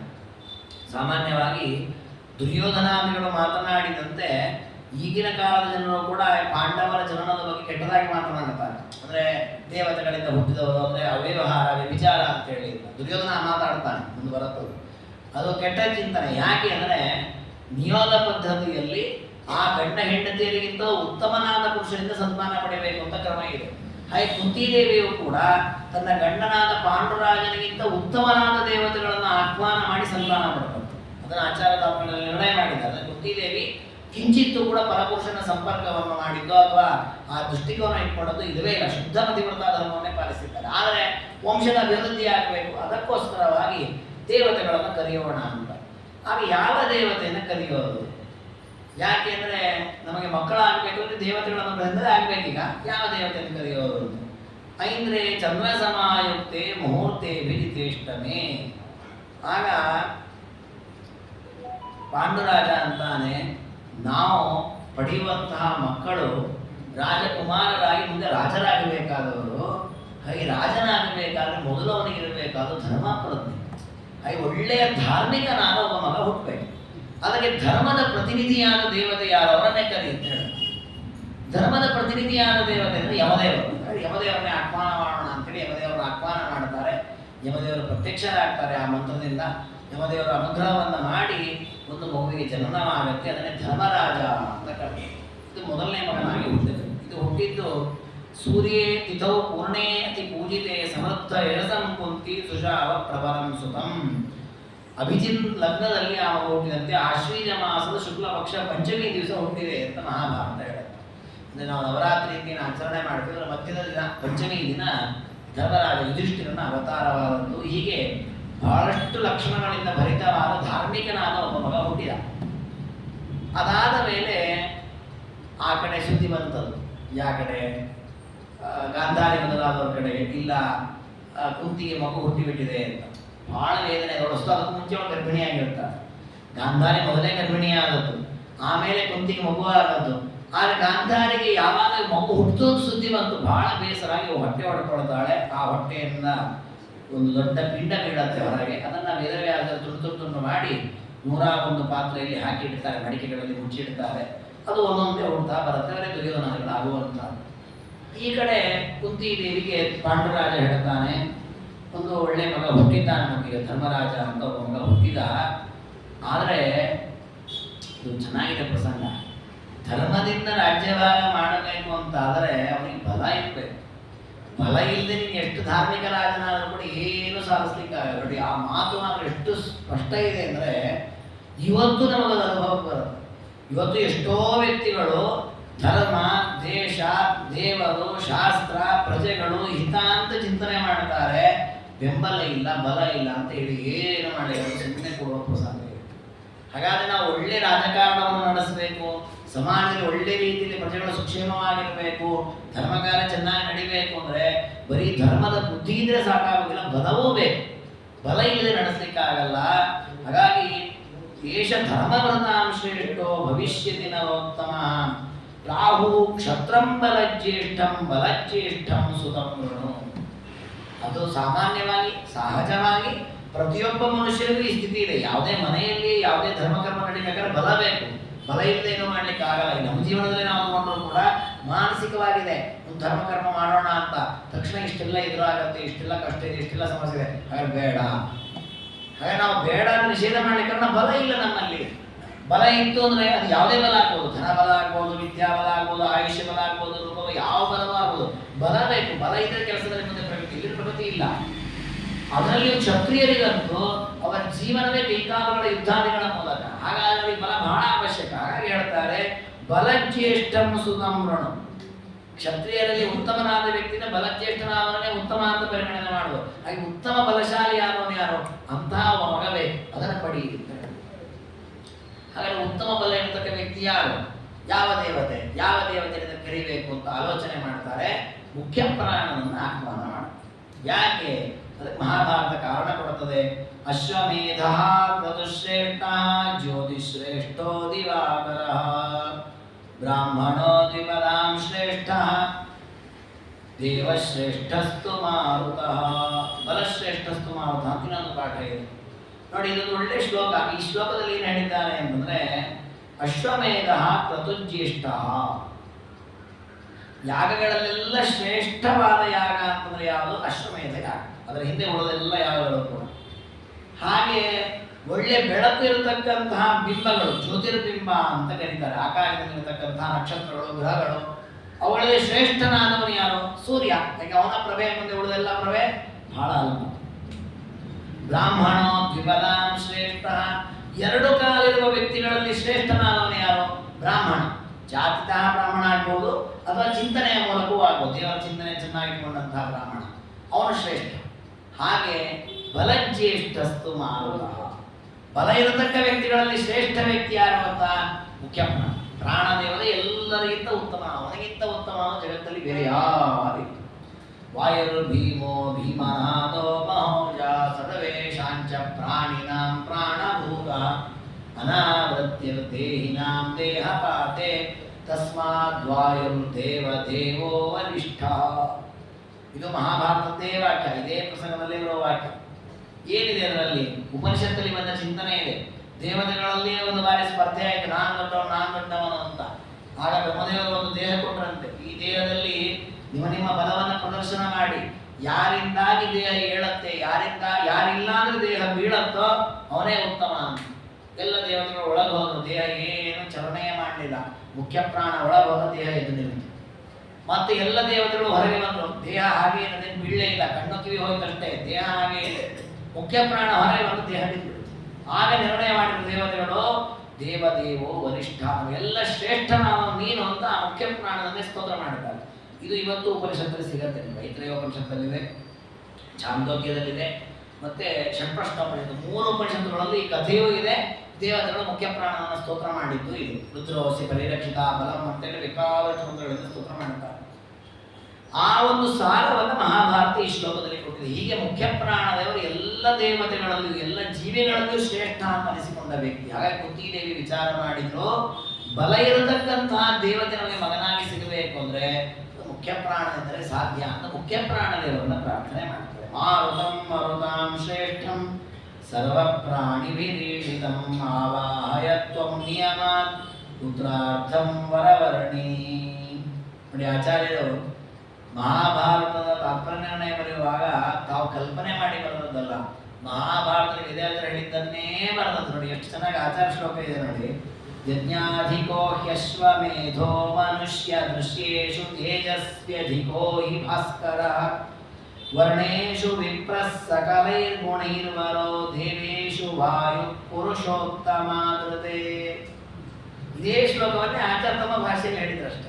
ಯಜ್ಞಗಳಲ್ಲಿ ಅಧಿಕವಾದದ್ದು ಅಶ್ವಮೇಧ, ಮನುಷ್ಯರಿಗೆ ಕಾಣುವ ಗ್ರಹ ಬಿಂಬಗಳಲ್ಲಿ ಶ್ರೇಷ್ಠವಾದದ್ದು ಭಾಸ್ಕರ ಸೂರ್ಯ, ವರ್ಣೇಶು ವಿಪ್ರಹ 4 ವರ್ಣಗಳಲ್ಲಿ ಬ್ರಾಹ್ಮಣ ಶ್ರೇಷ್ಠ, ಆದರೆ ಗುಣೈರ್ವರೋ ದೇವೇಶು ವಾಯು. ಗುಣ ಬಲಾದಿ ಗುಣಗಳಲ್ಲಿ ದೇವತೆಗಳಲ್ಲಿ ಶ್ರೇಷ್ಠನಾದವನು ಯಾರು? ಮುಖ್ಯ ಪ್ರಾಣ. ನೋಡಿ, ಮಹಾಭಾರತ ಕೊಟ್ಟದನ್ನೇ ಆಚಾರ ಕೊಟ್ಟರು. ಅದು ಆಚಾರ ಸ್ಪೆಷಲ್ ಏನು ಅಂದ್ರೆ, ಹೀಗೆ ಹೇಳುವ ಮೂಲಕ ನಮಗೊಂದು ಸಂದೇಹ ಬರಲಿಕ್ಕೆ ಅವಕಾಶ ಇದೆ. ಮುಖ್ಯ ಪ್ರಾಣ ಎಲ್ಲರಿಗಿಂತ ಬಲದಲ್ಲಿ ಶ್ರೇಷ್ಠ ಅಂದ್ರೆ ದೇವರಿಗಿಂತಲೂ ಶ್ರೇಷ್ಠನ ಅಂತ. ಅದಕ್ಕೂ ಪರಿಹಾರ ಕೊಟ್ಟರು. ಪುರುಷೋತ್ತಮ ಧೃತೆ, ನಾರಾಯಣನನ್ನ ಬಿಟ್ಟು ಉಳಿದ ಜೀವಿಗಳಲ್ಲಿ ಮುಖ್ಯ ಪ್ರಾಣ. ಮಹಾಭಾರತ ಶಿರುವುದೇ ದೇವರನ್ನು ಬಿಟ್ಟೇ ಉಳಿದವನು ಜೀವ ಅಂತ ಪರಿಗಣನೆ ಮಾಡೋದು. ದೇವರ ಜೀವ ಅಲ್ಲ, ಅವನ ಜೀವನಿಗಿಂತ ವಿಲಕ್ಷಣ ಪರಮಾತ್ಮ. ಯಾಕೆ ನಮಗೆಲ್ಲ ಜನನ ಮರಣಾದಿಗಳಿದೆ, ಅದಕ್ಕೆ ನಮ್ಮ ಜೀವ ಅಂತ ಕರೆಯೋದು. ದೇವರ ಜನನ ಮರಣಾದಿಗಳೇ ಇಲ್ಲ. ಆದರೆ ಮಹಾಭಾರತ ವಾಕ್ಯದ ಸ್ಪಷ್ಟ ಕಾಣಲ್ಲ ಅದು ಪುರುಷೋತ್ತಮನ್ನು ಬಿಟ್ಟು ಅನ್ನೋ ಭಾಗ ಅದನ್ನು ಆಚರಿಸಿದೆ. ಹಾಗೆ ಭೀಮಸೇನ ದೇವರು ಎಲ್ಲರಿಗಿಂತಲೂ ಉತ್ತಮ ಕೃಷ್ಣನನ್ನು ಬಿಟ್ಟು ಇದನ್ನೇ ಆಚಾರ್ಯ ನಿರ್ಣಯ ಕೊಟ್ಟರು. ವಾಯುದೇವರು ಜೀವೋತ್ತಮ, ಅವರು ಕೂಡ ಪರಮಾತ್ಮನ ಅಧೀನರಾಗಿದ್ದಾರೆ ಅನ್ನುವ ಶಾಸ್ತ್ರದ ತತ್ವವನ್ನು ಮಹಾಭಾರತ ದೃಷ್ಟಾಂತಪೂರ್ವಕ ತೋರಿಸಿತು. ವಾಯುದೇವರೇ ಭೀಮಸೇನ ದೇವರಾಗಿ ಬಂದರು, ಅವರೆಲ್ಲ ಜೀವಿಗಳಿಗಿಂತ ಶ್ರೇಷ್ಠರಾಗಿ ಬಲಿಷ್ಠರಾಗಿ ಇದ್ರು, ಅವರು ಕೃಷ್ಣನ ಅಂಶದಲ್ಲಿ ಇದ್ರು. ಅಂದ್ರೆ ಮಹಾಭಾರತವನ್ನು ನಾವು ಹೇಗೆ ಚಿಂತನೆ ಮಾಡಬೇಕು ಅಂತ ಆಚಾರ್ಯ ತೋರಿಸಿಕೊಟ್ಟಿದ್ದಾರೆ. ಅಂತೂ ಅಂತಹ ಮುಖ್ಯ ಪ್ರಾಣವನ್ನು ಆಹ್ವಾನ ಮಾಡು ಅಂತ ಹೇಳ್ತಾರೆ. ಅದನ್ನು ಆಚಾರ್ಯ ಹೇಳಿದ್ದು ಹಾಗೆ, ರಕ್ಷೋನ್ಯಥಾ ನಾಶಮುಪೈತಿ ತಸ್ಮಾತ್ ಬಲದ್ವಯಾಢ್ಯಂ ಜನಯಾಶು ಪುತ್ರಂ. ಧರ್ಮರಾಜ ಹುಟ್ಟಿದ್ದಾನೆ, ಒಳ್ಳೆಯ ಧರ್ಮವನ್ನ ಪರಿಪಾಲನೆ ಮಾಡಿ ರಾಜ್ಯಭಾರ ಮಾಡತಕ್ಕ ಧಾರ್ಮಿಕ ಮಗ ಹುಟ್ಟಿದ್ದಾನೆ ನಿಜ. ಆದರೆ ಬಲ ಇಲ್ಲ ಅಂತ ಆದರೆ ಆ ರಾಜ್ಯ ಉಳಿಯಲ್ಲ. ಬಲ ಇರುವಂತಹ ಮಗನನ್ನ ಕೇಳು ಅಂತ ಕೇಳ್ತಾನೆ ಪಾಂಡುರಾಜ. ಅದನ್ನೇ ಮಹಾಭಾರತವು ಹೇಳಿದ್ದು. ಹಾಗೆ ಮಹಾಭಾರತ ತಾತ್ಪರ್ಯದಲ್ಲಿ ಆಚಾರ್ಯ ತಿಳಿಸಿದಂತೆ ಕುಂತಿದೇವಿ ಆ ಮುಖ್ಯ ಪ್ರಾಣದೇವರನ್ನ ಪ್ರಾರ್ಥನೆ ಮಾಡುತ್ತಾರೆ. ಪ್ರಾರ್ಥನೆಯನ್ನು ಮಾಡಿದಾಗ ಸಪ್ರಾಣ ಬಲವಾನ್ ಋಷು, ಬಲಿಷ್ಠರಲ್ಲೇ ಶ್ರೇಷ್ಠನಾಗಿರತಕ್ಕಂತಹ ಮುಖ್ಯ ಪ್ರಾಣದೇವರು ಕುಂತಿಯ ಮಗನಾಗಿ ಅವತಾರ ಮಾಡಲಿಕ್ಕೆ ಎದುರು ಬಂದರು. ಮುಖ್ಯ ಪ್ರಾಣದೇವರು ಬಂದಾಗ ಕುಂತಿದೇವಿಯನ್ನು ಕೇಳಿದ್ರು, ಏನು ಬೇಕು ನನಗೆ ವರ ಕೇಳು, ಯಾಕೆ ಕಳೆದಿ ನನ್ನನ್ನು ಅಂತ. ಯಾಕೆ ಆ ಮಂತ್ರದ ಕರೆದುಕೊಳ್ಳೆ ಬರ್ತಾರೆ ದೇವತೆಗಳು. ಮುಖ್ಯ ಪ್ರಾಣದೇವಿ ಕುಂತಿದೇವಿ ಹೇಳಿದಿಲ್ಲ, ನಾವು ಮಕ್ಕಳನ್ನು ಪಡಿಬೇಕು ಅಂತ ವಿಚಾರ ಮಾಡಿದ್ದೇನೆ, ನೀವೇ ನಮಗೆ ಮಗನಾಗಿ ಬರಬೇಕು. ಆಗ ಮುಖ್ಯ ಪ್ರಾಣದೇವರು ಕುಂತಿಯ ಮಗನಾಗಿ ಬಂದರು. ಹೇಗೆ ಮಗನಾಗಿ ಬಂದರು? ಇಲ್ಲಿಯೂ ಒಂದು ಸಂದೇಹಗಳಿದೆ. ಅದನ್ನ ಮಹಾಭಾರತದಲ್ಲಾಗುವಾಗ ಮುಖ್ಯ ಪ್ರಾಣದೇವರು ಕುಂತಿದೇವಿಯನ್ನು ಆಲಿಂಗನ ಮಾಡಿಕೊಂಡರು, ಆಗ ಮಗುವಾಗಿ ಬಂತು ಅನ್ನೋ ರೀತಿಯಲ್ಲಿ ಮಾತಿದೆ. ಆದರೆ ಅದು ಶಾಸ್ತ್ರಕ್ಕೆ ವಿರುದ್ಧವಾದ ಅಭಿಪ್ರಾಯ. ಅದಕ್ಕೆ ಆಚಾರ್ಯರು ನಿರ್ಣಯವನ್ನು ಕೊಡುತ್ತಾರೆ. ವಿಶೇಷತೋಪ್ಯೇಷ ಪಿತೈವ ಮೇ ಪ್ರಭುರ್ವ್ಯಾಸಾತ್ಮನ ವಿಷ್ಣುರನಂತ ಪೌರುಷಃ ಇತೀರಿತೆ ಪೃಥಯಾಹೂತ ವಾಯು ಸಂಸ್ಪರ್ಶ ಮಾತ್ರಾದಭವದ್ವಯೇ. ಕೇವಲ ಸ್ಪರ್ಶ ಮಾತ್ರ ಮಾಡಿದ್ದು. ಯಾಕೆ ಇದನ್ನು ಹೇಳ್ತಾರೆ ಆಚಾರ್ಯರು ಅಂತಂದ್ರೆ, ವೇದವ್ಯಾಸರು ಮಹಾಭಾರತದಲ್ಲಿ ಬರೆದವರಿಗೆ ಶ್ಲೋಕ ಹೀಗೆ ಕಾಣ್ತಾ ಇದೆ, ನಮಗೆ ಆಲಿಂಗನ ಮಾಡಿಕೊಂಡು ಅನ್ನೋ ರೀತಿ ಕಾಣ್ತಾ ಇದೆ. ಆದರೆ ಇದೇ ವೇದವ್ಯಾಸರು ಗರುಡ ಪುರಾಣವನ್ನು ಬರೆದಿದ್ದಾರೆ. ಅದರಲ್ಲಿ ಸ್ಪಷ್ಟವಾಗಿ ಬರೆದಿದ್ದಾರೆ, ಮುಖ್ಯ ಪ್ರಾಣದೇವರ ಸ್ಪರ್ಶದಿಂದಲೇ ಕುಂತಿ ಮಗುವನ್ನು ಪಡೆದು, ಅಲ್ಲಿ ಆಲಿಂಗನವನ್ನು ಹೇಳಿ. ಹಾಗಾಗಿ ವೇದವ್ಯಾಸರ ಮಾತಿಂದಲೇ ವಿರೋಧ ಬಂತು. ಅದಕ್ಕೆ ಆಚಾರ್ಯ ನಿರ್ಣಯವನ್ನು ಕೊಟ್ಟರು. ವೇದವ್ಯಾಸ ದೇವರು ಹೇಳುವ ಅಭಿಪ್ರಾಯ ಅಷ್ಟೇ, ಆಲಿಂಗನ ಅಲ್ಲ, ಕೇವಲ ಸ್ಪರ್ಶ ಮಾತ್ರದಿಂದ ಸಂತಾನವನ್ನು ಕೊಟ್ಟಿದ್ದಾರೆ. ಅದು ಹೇಗೆ? ಮುಟ್ಟಿದ್ರು, ಕುಂತಿ ದೇವಿಯನ್ನು ಮುಟ್ಟಿದ್ರು, ಕೈಯಲ್ಲಿ ಮಗುವೇ ಬಂದಿತ್ತು. ಗರ್ಭಧಾರಣೆ ಮಾಡಿದ್ರು, 9 ತಿಂಗಳು ಹೋಗ್ತದೆ, ಇಲ್ಲವೇ. ಇದು ವಿಶೇಷವಾದ ವಿಚಾರ. ಯಾಕೆಂದರೆ ಬ್ರಹ್ಮಸೂತ್ರದಲ್ಲಿ ಒಂದು ವಿಷಯ ಇದೆ. ಓಂ ಯೋನೇಶ್ ಶರೀರಂ ಅಂತ ಒಂದು ಸೂತ್ರ. ಓಂ ಯೋನೇಶ್ ಶರೀರಂ ಓಂ ಅಂತ 3ನೇ ಅಧ್ಯಾಯದಲ್ಲಿ ಜೀವಿಗಳು ಹೇಗೆ ಸೃಷ್ಟಿಯಾಗ್ತಾರೆ ಅಂತ ನಿರೂಪಣೆ ಮಾಡುವಾಗ ತಾಯಿಯ ಗರ್ಭದ ಮೂಲಕ ಹುಟ್ಟುತ್ತಾರೆ ಅಂತ ಹೇಳ್ತಾರೆ. ಹಾಗೆ ಹೇಳುವಾಗ ಕೆಲವು ಸಾಧಕರು ಗರ್ಭವನ್ನು ಪ್ರವೇಶ ಮಾಡದೇ ಹುಟ್ಟುತ್ತಾರೆ. ಹಾಗೆ ಯಾರು ಹುಟ್ಟುತ್ತಾರೆ ಅಂತ ಹೇಳುವಾಗ ವಾದಿರಾಜ ಗುರುಸ್ವಾಮಿಗಳು ಈ ಸೂತ್ರಕ್ಕೆ ವ್ಯಾಖ್ಯಾನ ಮಾಡುವಾಗ ಮುಖ್ಯ ಪ್ರಾಣದೇವರು ತಮ್ಮ ಅವತಾರಗಳಲ್ಲಿ ತಾಯಿಯ ಗರ್ಭಾದಿಗಳ ಪ್ರವೇಶವನ್ನು ಮಾಡದೆ ಹಾಗೆ ಭೂಮಿಯಲ್ಲಿ ಅವತಾರ ಮಾಡ್ತಾರೆ. ಅದು 3 ರೂಪದಲ್ಲಿ ಹಾಗೆ. ಹನುಮಂತನಾಗ್ಲಿ, ಭೀಮಸೇನ ಆಗಲಿ, ಮಧ್ವಾಚಾರ್ಯ. ಅಂಜನೇಯ ಕಥೆ ಬರುತ್ತೆ, ಅಂಜನೇಯ ತಪಸ್ಸು ಮಾಡಿದ್ದು ಮಗುವನ್ನು ಪಡೆದು ಅಂತ. ಅದೇ ರೀತಿ ಕುಂತಿ ಮುಖ್ಯ ಪ್ರಾಣನನ್ನ ಮಂತ್ರದಿಂದ ಒಲಿಸಿಕೊಂಡು ಮಗುವನ್ನು ಪಡೆದು ಅಂತ. ಹಾಗೆ ಮದುವೆ ಭಟ್ರ ಹೆಂಡತಿಯು ಮಗುವನ್ನು ಪಡೆದು ಅಂತ. ಈ ಮೊದಲ 2 ಪ್ರಸಂಗ ಹನುಮಂತನಾಗಿ ಅವತಾರ ಮಾಡಿದಾಗ ಮತ್ತೆ ಭೀಮಸೇನಾಗಿ ಅವತಾರ ಮಾಡಿದಾಗ ಈ 2 ಪ್ರಸಂಗದಲ್ಲಿ ತಾಯಿಯಂದ್ರು ಮುಖ್ಯ ಪ್ರಾಣವನ್ನು ಒಲಿಸಿಕೊಂಡದ್ದು ನಿಜ. ಅದು 9 ತಿಂಗಳು ಗರ್ಭಧಾರಣೆ ಮಾಡಲೇ ಇಲ್ಲ. ಆ ಕಥೆ ಹೇಳ್ತಾರೆ, ವಸ್ತು ಹಾಗೆ ಗರ್ಭಧಾರಣೆ ಮಾಡಿದ್ದಲ್ಲ. ಅಂಜನೆಗೂ ಕೂಡ ಮುಖ್ಯ ಪ್ರಾಣದೇವರ ಸ್ಪರ್ಶದ ಕೈಯಲ್ಲಿ ಮಗುವೇ ಬಂದದ್ದು. ಹನುಮಂತ ಸಣ್ಣ ಮಗುವಾಗಿ ಕವಿಯಾಗಿ ಬಂದ್ಬಿಟ್ಟ. ಹಾಗೆ ಭೀಮಸೇನ ದೇವರ ಅವತಾರ ಮಾಡುವಾಗಲೂ ಕುಂತಿ ದೇವಿಗೆ ಮಗುವೇ ಬಂದದ್ದು. ಅದೇ ಮಧ್ವಾಚಾರ್ಯ ಮಗು ಬಂದದ್ದಲ್ಲ, 9 ತಿಂಗಳು ಗರ್ಭಿಣಿಯಾಗಿ ಇದ್ರು. ಆದರೆ ಮುಖ್ಯ ಪ್ರಾಣದೇವರು ಇರಲಿಲ್ಲ, ಬೇರೆ ಒಬ್ಬ ಜೀವ ಇದ್ದ. ಅದು ಯಾರಂದ್ರೆ ವಾಯುಪುರಾಣ ಹೆಂಡತಿ ಇಂದ್ರದೇವರು ಆ ದೇಹದೊಳಗಿದ್ರು. ಅಲ್ಲಿ 9 ತಿಂಗಳ ಗರ್ಭವಾಸ ದುಃಖವನ್ನೆಲ್ಲ ಅವರೇ ಅನುಭವಿಸಿದ್ದು. 9 ತಿಂಗಳಾಗಿ ಪರ್ವಕಾಲದಲ್ಲಿ ಮಗು ಹೊರಗೆ ಬಂತು. ಆ ಜೀವನ ಹೊರ ಕಳಿಸಿ ಮುಖ್ಯ ಪ್ರಾಣ ಒಳಗೆ ಪ್ರವೇಶಿಸ್ತಾರೆ. ಯಾಕಂದ್ರೆ ಮುಖ್ಯ ಪ್ರಾಣದೇವರಿಗೆ ಗರ್ಭವಾಸ ಇಲ್ಲ. ಯಾಕೆಂದ್ರೆ ಯಾರಿಗೆ ತ್ರಿಗುಣಗಳ ಸಂಪರ್ಕದಿಂದ ಪ್ರಾರಬ್ಧ ಕರ್ಮದ ಫಲವಾಗಿ ದುಃಖ ಅನುಭವಿಸುವ ಯೋಗ ಇದೆ, ಅವರಿಗೆ ಮಾತ್ರ ಗರ್ಭವಾಸ ಆಗುತ್ತೆ. ಆದರೆ ಮುಖ್ಯ ಪ್ರಾಣದೇವರು ಅಂದ್ರೆ ರುಜುಗಳು ಅಂತ ಏನಿದ್ದಾರೆ ಅವರಿಗೆ ಪ್ರಾರಬ್ಧ ಕರ್ಮ ಅಂತ ಸುಖ ಮಾತ್ರ ಇಲ್ಲ, ದುಃಖ ಇಲ್ಲ. ಅವರಿಗೆ ಸುಖ ಪ್ರಾರಬ್ಧ ಅನುಭವಿಸಬೇಕು. ಅವ್ರಿಗೆ ದುಃಖ ಪ್ರಾರಬ್ಧ ಇಲ್ಲವೇ ಇಲ್ಲ. ದುಃಖ ಪ್ರಾರಬ್ಧ ಇಲ್ಲ ಅಂದ್ಮೇಲೆ ಅವರು ಗರ್ಭವಾಸವನ್ನು ಅನುಭವಿಸುವಂತೆ ಇಲ್ಲ. ಶಾಸ್ತ್ರದ ವ್ಯವಸ್ಥೆ ನೋಡಿ. ಈ ಶಾಸ್ತ್ರದ ವ್ಯವಸ್ಥೆಯನ್ನ ಮಹಾಭಾರತದಲ್ಲಿ ತಿಳ್ಕೊಳ್ಳಿಲ್ಲ ಅಂತಂದ್ರೆ ಭೀಮಸೇನ ಪಾತ್ರ ತಪ್ಪು ತಿಳ್ಕೊಂಡಾಗ್ಬಿಡುತ್ತೆ. ಅದಕ್ಕೆ ಆಚಾರ್ಯ ಹೇಳಿದ್ರು, ಭೀಮಸೇನ ದೇವರು ಹುಟ್ಟುವಾಗ ಮುಖ್ಯ ಪ್ರಾಣದೇವರು ಆಲಿಂಗನ ಮಾಡ್ಕೊಳ್ಳೋದು, ಕುಂತಿ ಗರ್ಭವತಿ ಆಗಿದ್ದು 9 ತಿಂಗಳು, ಅವೆಲ್ಲ ಏನಿಲ್ಲ. ಸಂಸ್ಪರ್ಶ ಮಾತ್ರ ಅಭವದ್ ಬಲದ್ವೈ, ಕೇವಲ ಸ್ಪರ್ಶ ಮಾತ್ರದಿಂದಲೇ ಮುಖ್ಯ ಪ್ರಾಣದೇವರು ಕುಂತಿ ಕೈಲಿ ಮಗುವಾಗಿ ಬಂದಿದ್ದಾರೆ. ಸಮೋ ಜಗತ್ಯಸ್ತಿನ ಯಸ್ಯ ಕಶ್ಚಿತ್ ಭಕ್ತೌ ಚ ವಿಷ್ಣು ಭಗವತ್ವಶಸ್ಸುತ. ಎಂಥ ಅದ್ಭುತವಾದ ವ್ಯಕ್ತಿ ಮುಖ್ಯ ಪ್ರಾಣದೇವರು. ಅವನಿಗೆ ಸಮಾನರಾಗಲಿ ಜಗತ್ತಲ್ಲಿ ಯಾರೂ ಇಲ್ಲ. ಯಾವುದರಲ್ಲಿ? ದೇವರ ಭಕ್ತಿಯಲ್ಲೂ ಕೂಡ ಅಂತಾರೆ ಆಚಾರ್ಯ. ಮಹಾಭಾರತದಲ್ಲಿ ಇಲ್ಲಿ ಕಾಣಲ್ಲ, ಬೇರೆ ಪ್ರಸಂಗದಲ್ಲಿ ಕಾಣುತ್ತೆ. ಇಲ್ಲಿ ಆಗುವಾಗ ಬರೀ ಬಲದ ವಿಷಯ ಬಂದಿದೆ. ಪರಮಾತ್ಮನ ಭಕ್ತಿ ಮಾಡುವಲ್ಲಿಯೂ ಕೂಡ ಮುಖ್ಯ ಪ್ರಾಣನಿಗೆ ಸಮಾನವಾದ ಜಗತ್ತಲ್ಲಿ ಯಾರಿಲ್ಲ. ಅಂಥ ಒಂದು ಅದ್ಭುತವಾದ ದೇವತೆ ಮುಖ್ಯ ಪ್ರಾಣ ಆ ಕುಂತಿಯ ಮಗನಾಗಿ ಅವತಾರ ಮಾಡಿದ್ದಾರೆ. ಬಹಳ ಸಂತೋಷವಾಗಿದೆ ಕುಂತಿ ದೇವಿಗೆ ಮತ್ತೆ ಪಾಂಡುರಾಜನಿಗೆ. ಭಾರಿ ಸುಂದರವಾದ ಮಗು, ಭಾರಿ ದಷ್ಟಪುಷ್ಟವಾದಂತಹ ಮಗು. ಆ ಮಗು ಹುಟ್ಟಿದಾಗ ಅಶರೀರವಾಣಿ ಆಯಿತಂತೆ. ಈ ಮಗುವಿಗೆ ಸಮಾನನಾದ ಬಲಿಷ್ಠನಾದ ವ್ಯಕ್ತಿ ಈ ಜಗತ್ತಲ್ಲಿ ಯಾರು ಇಲ್ಲ ಅಂತ ಹೇಳಿಲ್ಲ. ದೈವೇ ಪುರುಷಕಾರೇ ಚ ಲೋಕೋಯಂ ಸಂಪ್ರತಿಷ್ಠಿತ ತತ್ರ ದೈವತ್ವ ವಿಧಿನ ಕಾಲಯುಕ್ತಿನ ಲಭ್ಯತೆ. ದೈವಾಯತ್ತವಾಗಿ ಈ ಶಿಶುವಿಗೆ ಪ್ರಾಪ್ತವಾಗಿದೆ. ಇವನಿಗೆ ಸಮನಾದ ಬಲಶಾಲಿ ಜಗತ್ತಲ್ಲಿ ಯಾರು ಇಲ್ಲ ಅಂತ ಭೀಮಸೇನ ದೇವರ ಅವತಾರ ಆದಾಗಲೇ ಹೇಳಿದ್ರು. ಅದಕ್ಕೆ ಆ ಭೀಮಸೇನ ದೇವರಿಗೆ ಆಗಲೇ ಭೀಮ ಅಂತ ನಾಮಕರಣ ಮಾಡಿದರು. ಅಂದ್ರೆ ಆ ಮಗು ಭಯಂಕರವಾಗಿದೆ ಅಂತ ಬಲದ ವಿಷಯದಲ್ಲಿ ಉಳಿದವರಿಗೆ ಭಯವನ್ನು ಹುಟ್ಟಿಸುತ್ತದೆ. ಭಯ ಭೀಮ ಅಂತ ಆಚಾರದ ಪೂರ್ವಾರ್ಥ ಹೇಳಿದ್ದಾರೆ. ಭೀಮಸೇನ ಅನ್ನೋ ಶಬ್ದಕ್ಕೆ ಏನರ್ಥ ಅಂತ. ಆದರೆ ಮಹಾಭಾರತ ಹೇಳುತ್ತೆ ಆ ಮಗುವಿನ ಎದುರಿಗೆ ನಿಂತು ಯುದ್ಧ ಮಾಡುವ ಸಾಮರ್ಥ್ಯ ಯಾರಿಗೂ ಇಲ್ಲ, ಎಲ್ಲರೂ ಭಯಗ್ರಸ್ತರಾಗ್ತಾರೆ. ಅದಕ್ಕೆ ಆ ಮಗು ಭೀಮ ಅಂತ ಹೆಸರಿಟ್ಟಿಲ್ಲ. ಅಂತಹ ಒಂದು ಪರಾಕ್ರಮಿಯಾದಂತಹ ಮಗು ಮುಖ್ಯ ಪ್ರಾಣದೇವರ ಮಂತ್ರದಿಂದ ಅವತಾರ ಮಾಡಿದ್ದು. ಧರ್ಮರಾಜ ಎರಡನೇ ಮಗುವಾಗಿ ಭೀಮಸೇನ ದೇವರು ಹುಟ್ಟಿದ್ದಾರೆ. ಈ ಒಂದು ವಿಷಯವನ್ನು ಕೂಡ ಆಚಾರ್ಯ ನಿರ್ಣಯ ಮಾಡಿದ್ದಾರೆ ಮಹಾಭಾರತ ನಿರ್ಣಯದಲ್ಲಿ. ಅಲ್ಲ, ಇಷ್ಟು ದೊಡ್ಡ ಬಲಿಷ್ಠನಾದ ವ್ಯಕ್ತಿ, ಜ್ಞಾನದಲ್ಲಿ ಶ್ರೇಷ್ಠ, ಪರಮಾತ್ಮನ ಭಕ್ತಿಯಲ್ಲಿ ಶ್ರೇಷ್ಠ, ಎಲ್ಲ ರೀತಿಯಲ್ಲೂ ಉತ್ತಮನಾದ ವ್ಯಕ್ತಿ ಎರಡನೇ ಮಗನಾಗಿ ಯಾಕೆ ಹುಟ್ಟಿದ? ಮೊದಲನೇ ಮಗನಾಗಿ ಹುಟ್ಟಬಹುದಿತ್ತ. ಅಂದ್ರೆ ಕುಂತಿ ಮತ್ತೆ ಪಾಂಡರಾಜ ಮೊದಲನೇ ಮಗನೇ ಭೀಮ ಹುಟ್ಟಬಹುದಿತ್ತಲ್ಲ. ಹಾಗೆ ಹುಟ್ಟುಬಿಟ್ಟಿದ್ರೆ ಇಡೀ ಹಸ್ತಿನಾವತಿ ರಾಜನೇ ಆಗ್ಬೋದಿತ್ತು ಭೀಮಸೇನ ದೇವರು. ಅದಕ್ಕೆ ಹುಟ್ಟಿಸ್ಲಿಲ್ಲ ದೇವರು ಬೇಕು ಅಂದ್ರೆ ವಾಯುದೇವರು ಹೇಳ್ತೀನಿ, ಎರಡನೇ ಮಗನಾಗಿ ಹುಟ್ಟು, ಮೊದಲನೇ ಮಗನಾಗಿ ಹುಟ್ಟಬೇಡ. ಹುಟ್ಟಿಬಿಟ್ರೆ ಏನಾಗ್ತಿತ್ತು? ವಾಯುದೇವರು ಮೊದಲನೇ ಮಗ ಆದ್ದರಿಂದಾಗಿ ಭೀಮಸೇನ ದೇವರು ಹೇಳಿದ್ದನ್ನೇ ಉಳಿದ ಪಾಂಡವರು ಕೇಳಬೇಕು. ಆಗ ಭೀಮಸೇನ ದೇವರು ಮೊದಲಿನಿಂದಲೂ ದುರ್ಯೋಧನ ದೂರನೇ ಇಡ್ತಿದ್ರು. ದುರ್ಯೋಧನತೆ ಮೈತ್ರಿ ಮಾಡ್ಕೊಳ್ತಿರ್ಲಿಲ್ಲ. ಇಂದ್ರಪ್ರಸ್ಥ ರಾಜ್ಯಭಾರ ಮಾಡುವಾಗ ಆಟಕ್ಕೆ ಬನ್ನಿ ಜೂಜಲಿ ಅಂತ ಕರೆದ್ರೆ ನಾನು ಬರೋದಿಲ್ಲ ಅಂತ ಹೇಳ್ತಿದ್ರು ಭೀಮಸೇನ ದೇವರು. ಧರ್ಮರಾಜ ಹೋಗ್ತೀನಿ, ಹೋಗ್ಬೇಡ ಇಲ್ಲೇ ನಿಂತ್ಕೊಂತಿದ್ರು. ಯಾಕೆ ಧರ್ಮರಾಜ ತಮ್ಮ ಆಗಿರ್ತಿದ್ದ ಅವಾಗ. ಅವನು ಜೂಜ್ ಹೋಗ್ತಿರ್ಲಿಲ್ಲ, ಇವರು ಹೋಗ್ತಿಲ್ಲ. ಜೂಜ ಆಟನೇ ಇಲ್ಲ. ಮತ್ತೆ 12 ವರ್ಷ ವನವಾಸ, 16 ಯಾವುದು ನಡೀತಾನೆ, ಮಹಾಭಾರತವೇ ನಡೀತಿರ್ಲಿಲ್ಲ. ಇದು ನಡಿಬೇಕು. ಅದಕ್ಕೆ ದೇವರಂದ, ಕೃಷ್ಣ ಅಂದ, ನೀನು ಅಣ್ಣನಾಗಿ ಹುಟ್ಬಿಡು, ನಿನ್ನ ತಮ್ಮನಾಗಿ ಹುಟ್ಟು. ಅಣ್ಣ ಹೇಳಿದಕ್ಕೆಲ್ಲ ಹ್ಞೂ ಹ್ಞೂ ಹ್ಞೂ ಅನ್ನೋ ಆಗಿ ಹುಟ್ಟುಬಿಡು. ಆವಾಗ ನಿಮ್ಮ ಅಣ್ಣ ಅನ್ಯಾಯ ಮಾಡ್ತಿರ್ತಾನೆ, ಅದ್ರ ಜೊತೆ ನೀನೇನು ಅನ್ಲಿಕ್ಕಾಗಲ್ಲ, ಸುಮ್ಮನೆ ಒಪ್ಕೊಂಡು ಹೋಗ್ಬೇಕು.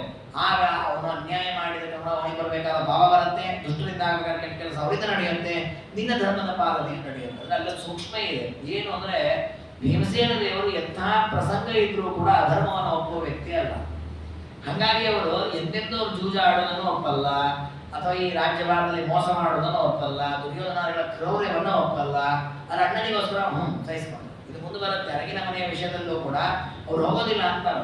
ವಿದ್ಯಾಭ್ಯಾಸ ಹೋದ್ಕೊಳ್ಳೆ ನಾನು ಹಸ್ತಿನಾವತಿಯಲ್ಲೇ ಇರ್ತೇನೆ, ಇಲ್ಲೇ ಇರೋಣ, ನಾವೆಲ್ಲರೂ ರಾಜಕುಮಾರ್ ಇಲ್ಲೇ ಇದ್ದು ರಾಜ್ಯಭಾರ ಚೆನ್ನಾಗಿ ನಡೆಸ್ಕೊಂಡು ಹೋಗೋಣ. ಹೇಗೂ ಧರ್ಮರಾಜ ಧರಿಸಿ ರಾಜ್ಯ ವಿಸ್ತಾರ ಮಾಡ್ತಾ ಇರ್ತಾರೆ ಆಲ್ರೆಡಿ. ಆದ್ರೆ ಧರ್ಮರಾಜ ಇಲ್ಲ, ನಮ್ಮ ತಂದೆ ಧೃತರಾಷ್ಟ್ರ ಹೇಳ್ತಾ ಇದ್ದಾನೆ, ನಾವು ವಾರಣಾವತಕ್ಕೆ ಹೋಗೋಣ, ಅಲ್ಲೇನೋ ಉತ್ಸವ ಅಂತೆ, ಜಯಂತ ಉತ್ಸವ, ನೋಡೋಣ ಹೋಗೋಣ.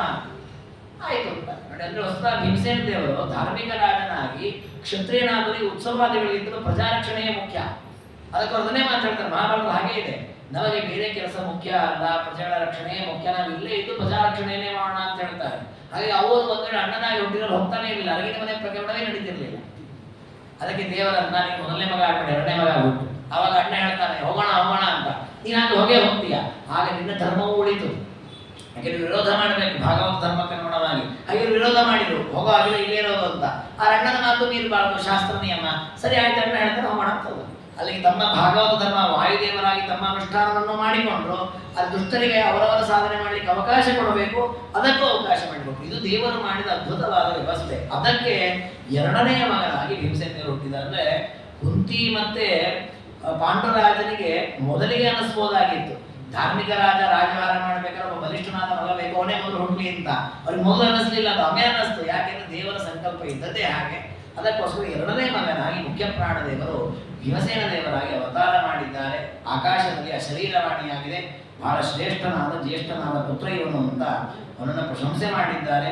ಇಂತಹ ಭೀಮಸೇನ ದೇವರ ಅವತಾರವಾಗಿದ್ದು ಯಾವಾಗ ಅಂತಂದ್ರೆ ಅದಕ್ಕೆ ಮಹಾಭಾರತ ಹೇಳುವಂತಹದ್ದು ಇದು ಶ್ರಾವಣ ಮಾಸದಲ್ಲಿ ಆಯಿತು ಅಂತ ಮಹಾಭಾರತದಲ್ಲಿ ಬರುತ್ತೆ. ನಮ್ಮಲ್ಲಿ ಭೀಮದ್ವಾದಶಿ ಅಂತ ಮಾಘ ಶುಕ್ಲ ದ್ವಾದಶಿ ದಿವಸ ಆಚರಣೆ ಮಾಡುವ ಕ್ರಮ ಇದೆ. ಆದರೆ ಮಹಾಭಾರತದ ಮಾತ್ರ ಶ್ರಾವಣ ಮಾಸದ ದ್ವಾದಶಿ ಎಂದು ಭೀಮಸೇನ ದೇವರ ಅವತಾರ ಅಂತ ಬರುತ್ತೆ.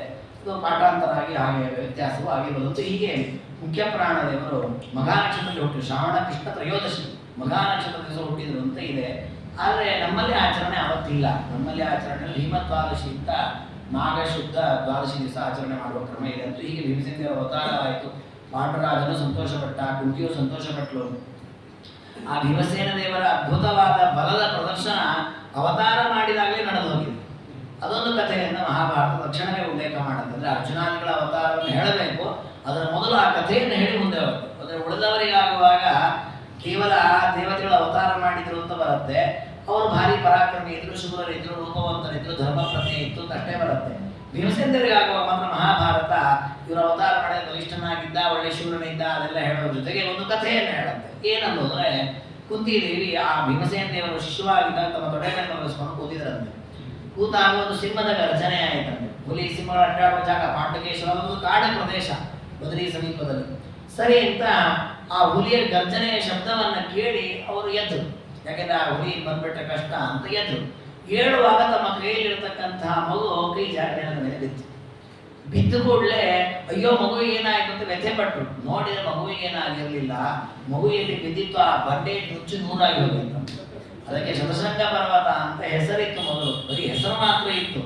ಅವತ್ತೊಂದು ಸಾರ್ಥಕ ಆಯ್ತು. ಯಾಕೆ ನೂರಾರು ಹೋಳಾಗಿ ಹೋಯ್ತದು, ಸಾರ್ಥಕ ಆಯ್ತಂತ. ಹೀಗೆ ಭೀಮಸೇನ ದೇವರ ಅಂಗದ ಸ್ಪರ್ಶ ಅವರು ಮುಟ್ಟಿ ಬುದ್ಧಿಪೂರ್ವಕವಾಗಿ ಹೊಡೆದದ್ದಲ್ಲ, ಕೇವಲ ಅವರ ದೇಹ ಸ್ಪರ್ಶವಾದದ್ದಕ್ಕೆ ಪರ್ವತ ಆಗಿ ಪುಡಿ ಪುಡಿ ಆಯಿತು ಅಂತ ಅದನ್ನ ಮಹಾಭಾರತ ವರ್ಣನೆ ಮಾಡುತ್ತೆ. ಆಗ ಪಾಂಡುರಾಜ ಕುಂತಿ ಋಷಿಗಳೆಲ್ಲ ಬಂದು ನೋಡ್ತಾ ಇದ್ದಾರೆ. ಯಾಕೆಂದ್ರೆ ಆ ಶಬ್ದ ಆಗಿದೆ, ಆ ಪರ್ವತ ಪುಡಿ ಪುಡಿ ಜೋರು ಶಬ್ದ ಆಗಿದೆ. ಇವ್ರ ತಲೆಯಲ್ಲಿ ಏನು ಎಲ್ಲರ ತಲೆಯಲ್ಲಿ ಇದ್ರೆ ಮಗು ಅಪ್ಪಚ್ಚಿಯಾಗಿ ಹೋಗ್ಬಿಟ್ಟಿದೆ. ಬಹುಶಃ ಇವ್ರ ತಲೆಯಲ್ಲಿ ನೋಡಿದ್ರೆ ಮಗು ಆರಾಮ ಅರ್ಥ ಮಾಡ್ಕೊಂಡ್ಬಿಟ್ಟಿದೆ, ಅದಕ್ಕೆ ಏನೂ ಆಗೇ ಇಲ್ಲ. ಆ ಪರ್ವತವೇ ಪುಡಿ ಪುಡಿಯಾಗಿ ಹೋಗಿದೆ. ಇದು ಮುಖ್ಯ ಪ್ರಾಣದೇವರ ಬಲದ ನಿದರ್ಶನ ಅಂತ ಮಹಾಭಾರತ ವರ್ಣನೆ ಮಾಡುತ್ತೆ.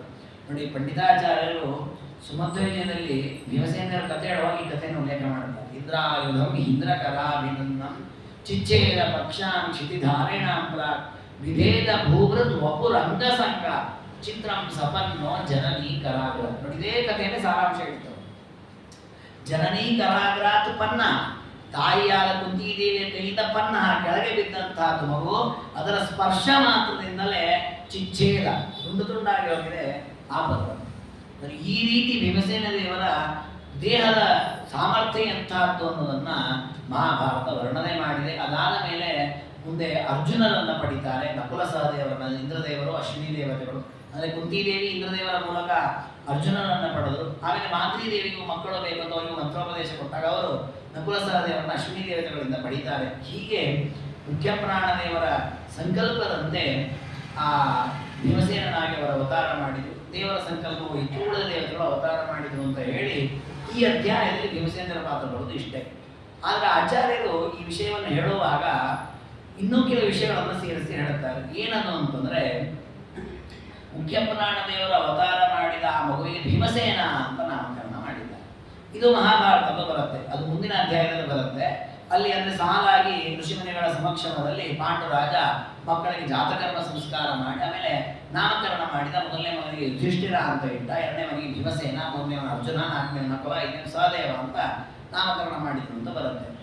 ಆದರೆ ಆಚಾರ್ಯರು ಹೇಳುತ್ತಾರೆ, ಭೀಮಸೇನ ಅಂತ ಯಾಕೆ ಹೆಸರಿಟ್ಟರು, ಏನದರ ಹಿನ್ನೆಲೆ, ಅದಕ್ಕೆ ಕಾರಣವನ್ನ ಮಹಾಭಾರತದಲ್ಲಿ ನಮಗೆ ಸಿಗಲ್ಲ. ಆಚಾರ್ಯರನ್ನು ನಿರೂಪಣೆ ಮಾಡಿದ್ದಾರೆ.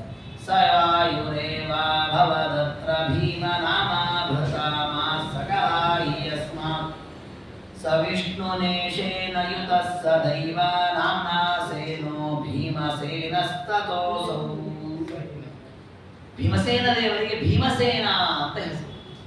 ನಾವು ಸಾಮಾನ್ಯವಾಗಿ ಒಂದೇ ಹೆಸರು ಅನ್ಕೊಂಡ್ಬಿಟ್ಟಿದ್ದೇವೆ, ಅಲ್ಲಿ ಎರಡು ಹೆಸರಿದೆ ಅಂತ ಆಚಾರ. ಭೀಮ ಅಂತ ಒಂದು ಹೆಸರು, ಸೇನಾ ಅಂತ ಒಂದು ಹೆಸರು. ಭೀಮ ಅಂದ್ರೆ ಏನು?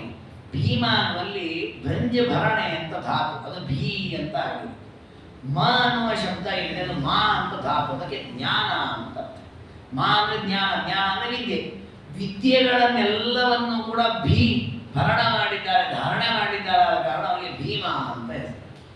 ಸಪ್ತಶಿವಾಸು ಮಾತೃಷು, ಎಲ್ಲ ಮಾತೃಗಳು ಅಂದ್ರೆ ವಿದ್ಯೆಗಳು, 7 ವಿದ್ಯೆಗಳು, 4 ವೇದ, ಪಂಚರಾತ್ರ, ಮಹಾಭಾರತ, ಬ್ರಹ್ಮಸೂತ್ರ, ಈ ಎಲ್ಲ ವಿದ್ಯೆಗಳನ್ನ ಚೆನ್ನಾಗಿ ಧಾರಣೆ ಮಾಡಿದಕ್ಕೆ ಅವರಿಗೆ ಭೀಮ, ಭ್ರಮನೇ ಭೀಮ. ಅಂದ್ರೆ ಧಾರಣೆ ಮಾಡುದು, ಮಾ ಅಂದ್ರೆ ವಿದ್ಯೆ.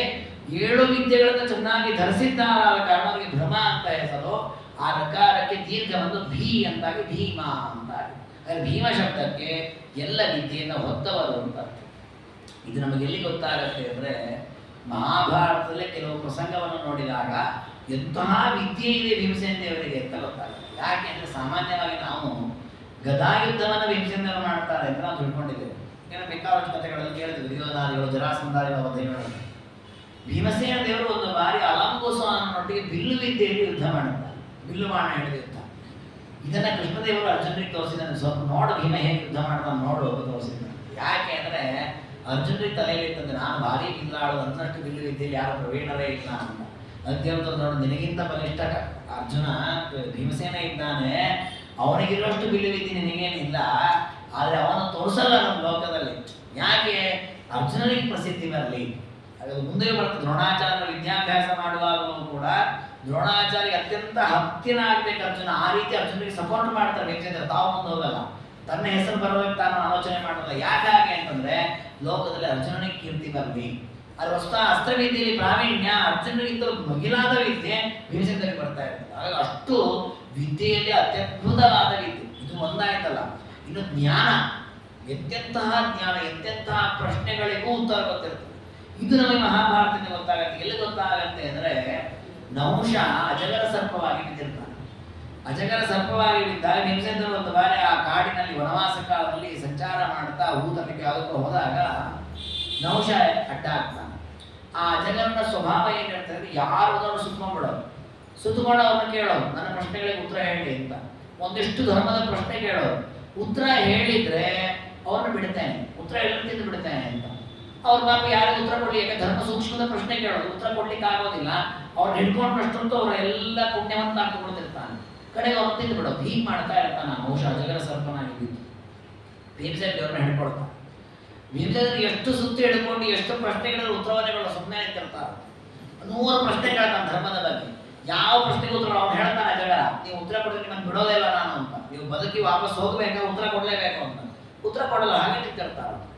ಬರೀ ಧರ್ಮರಾಜ ಹುಡ್ಕೊಂಡ್ಬರ್ತಾನೆ, ಎಲ್ಲಿ ಹೋದ ನಮ್ಮ ತಮ್ಮ ಹುಡ್ಕೊಂಡ್ಬರ್ತಾನೆ. ಯಾಕೆಂದ್ರೆ ತಿನ್ಲಿಕ್ಕೂ ಆಗಲ್ಲ ಅಜಗನಿಗೆ, ಯಾಕೆಂದ್ರೆ ಗಟ್ಟಿ ಮುಟ್ಟಿ ದೇವನ ಕೃಷ ಮಾಡ್ಲಿಕ್ಕೆ ಆಗಲ್ಲ ಅಜಗರನಿಗೆ. ಕಡೆಗೆ ಅಲ್ಲಿ ಬರ್ತಾರೆ ಧರ್ಮರಾಜ.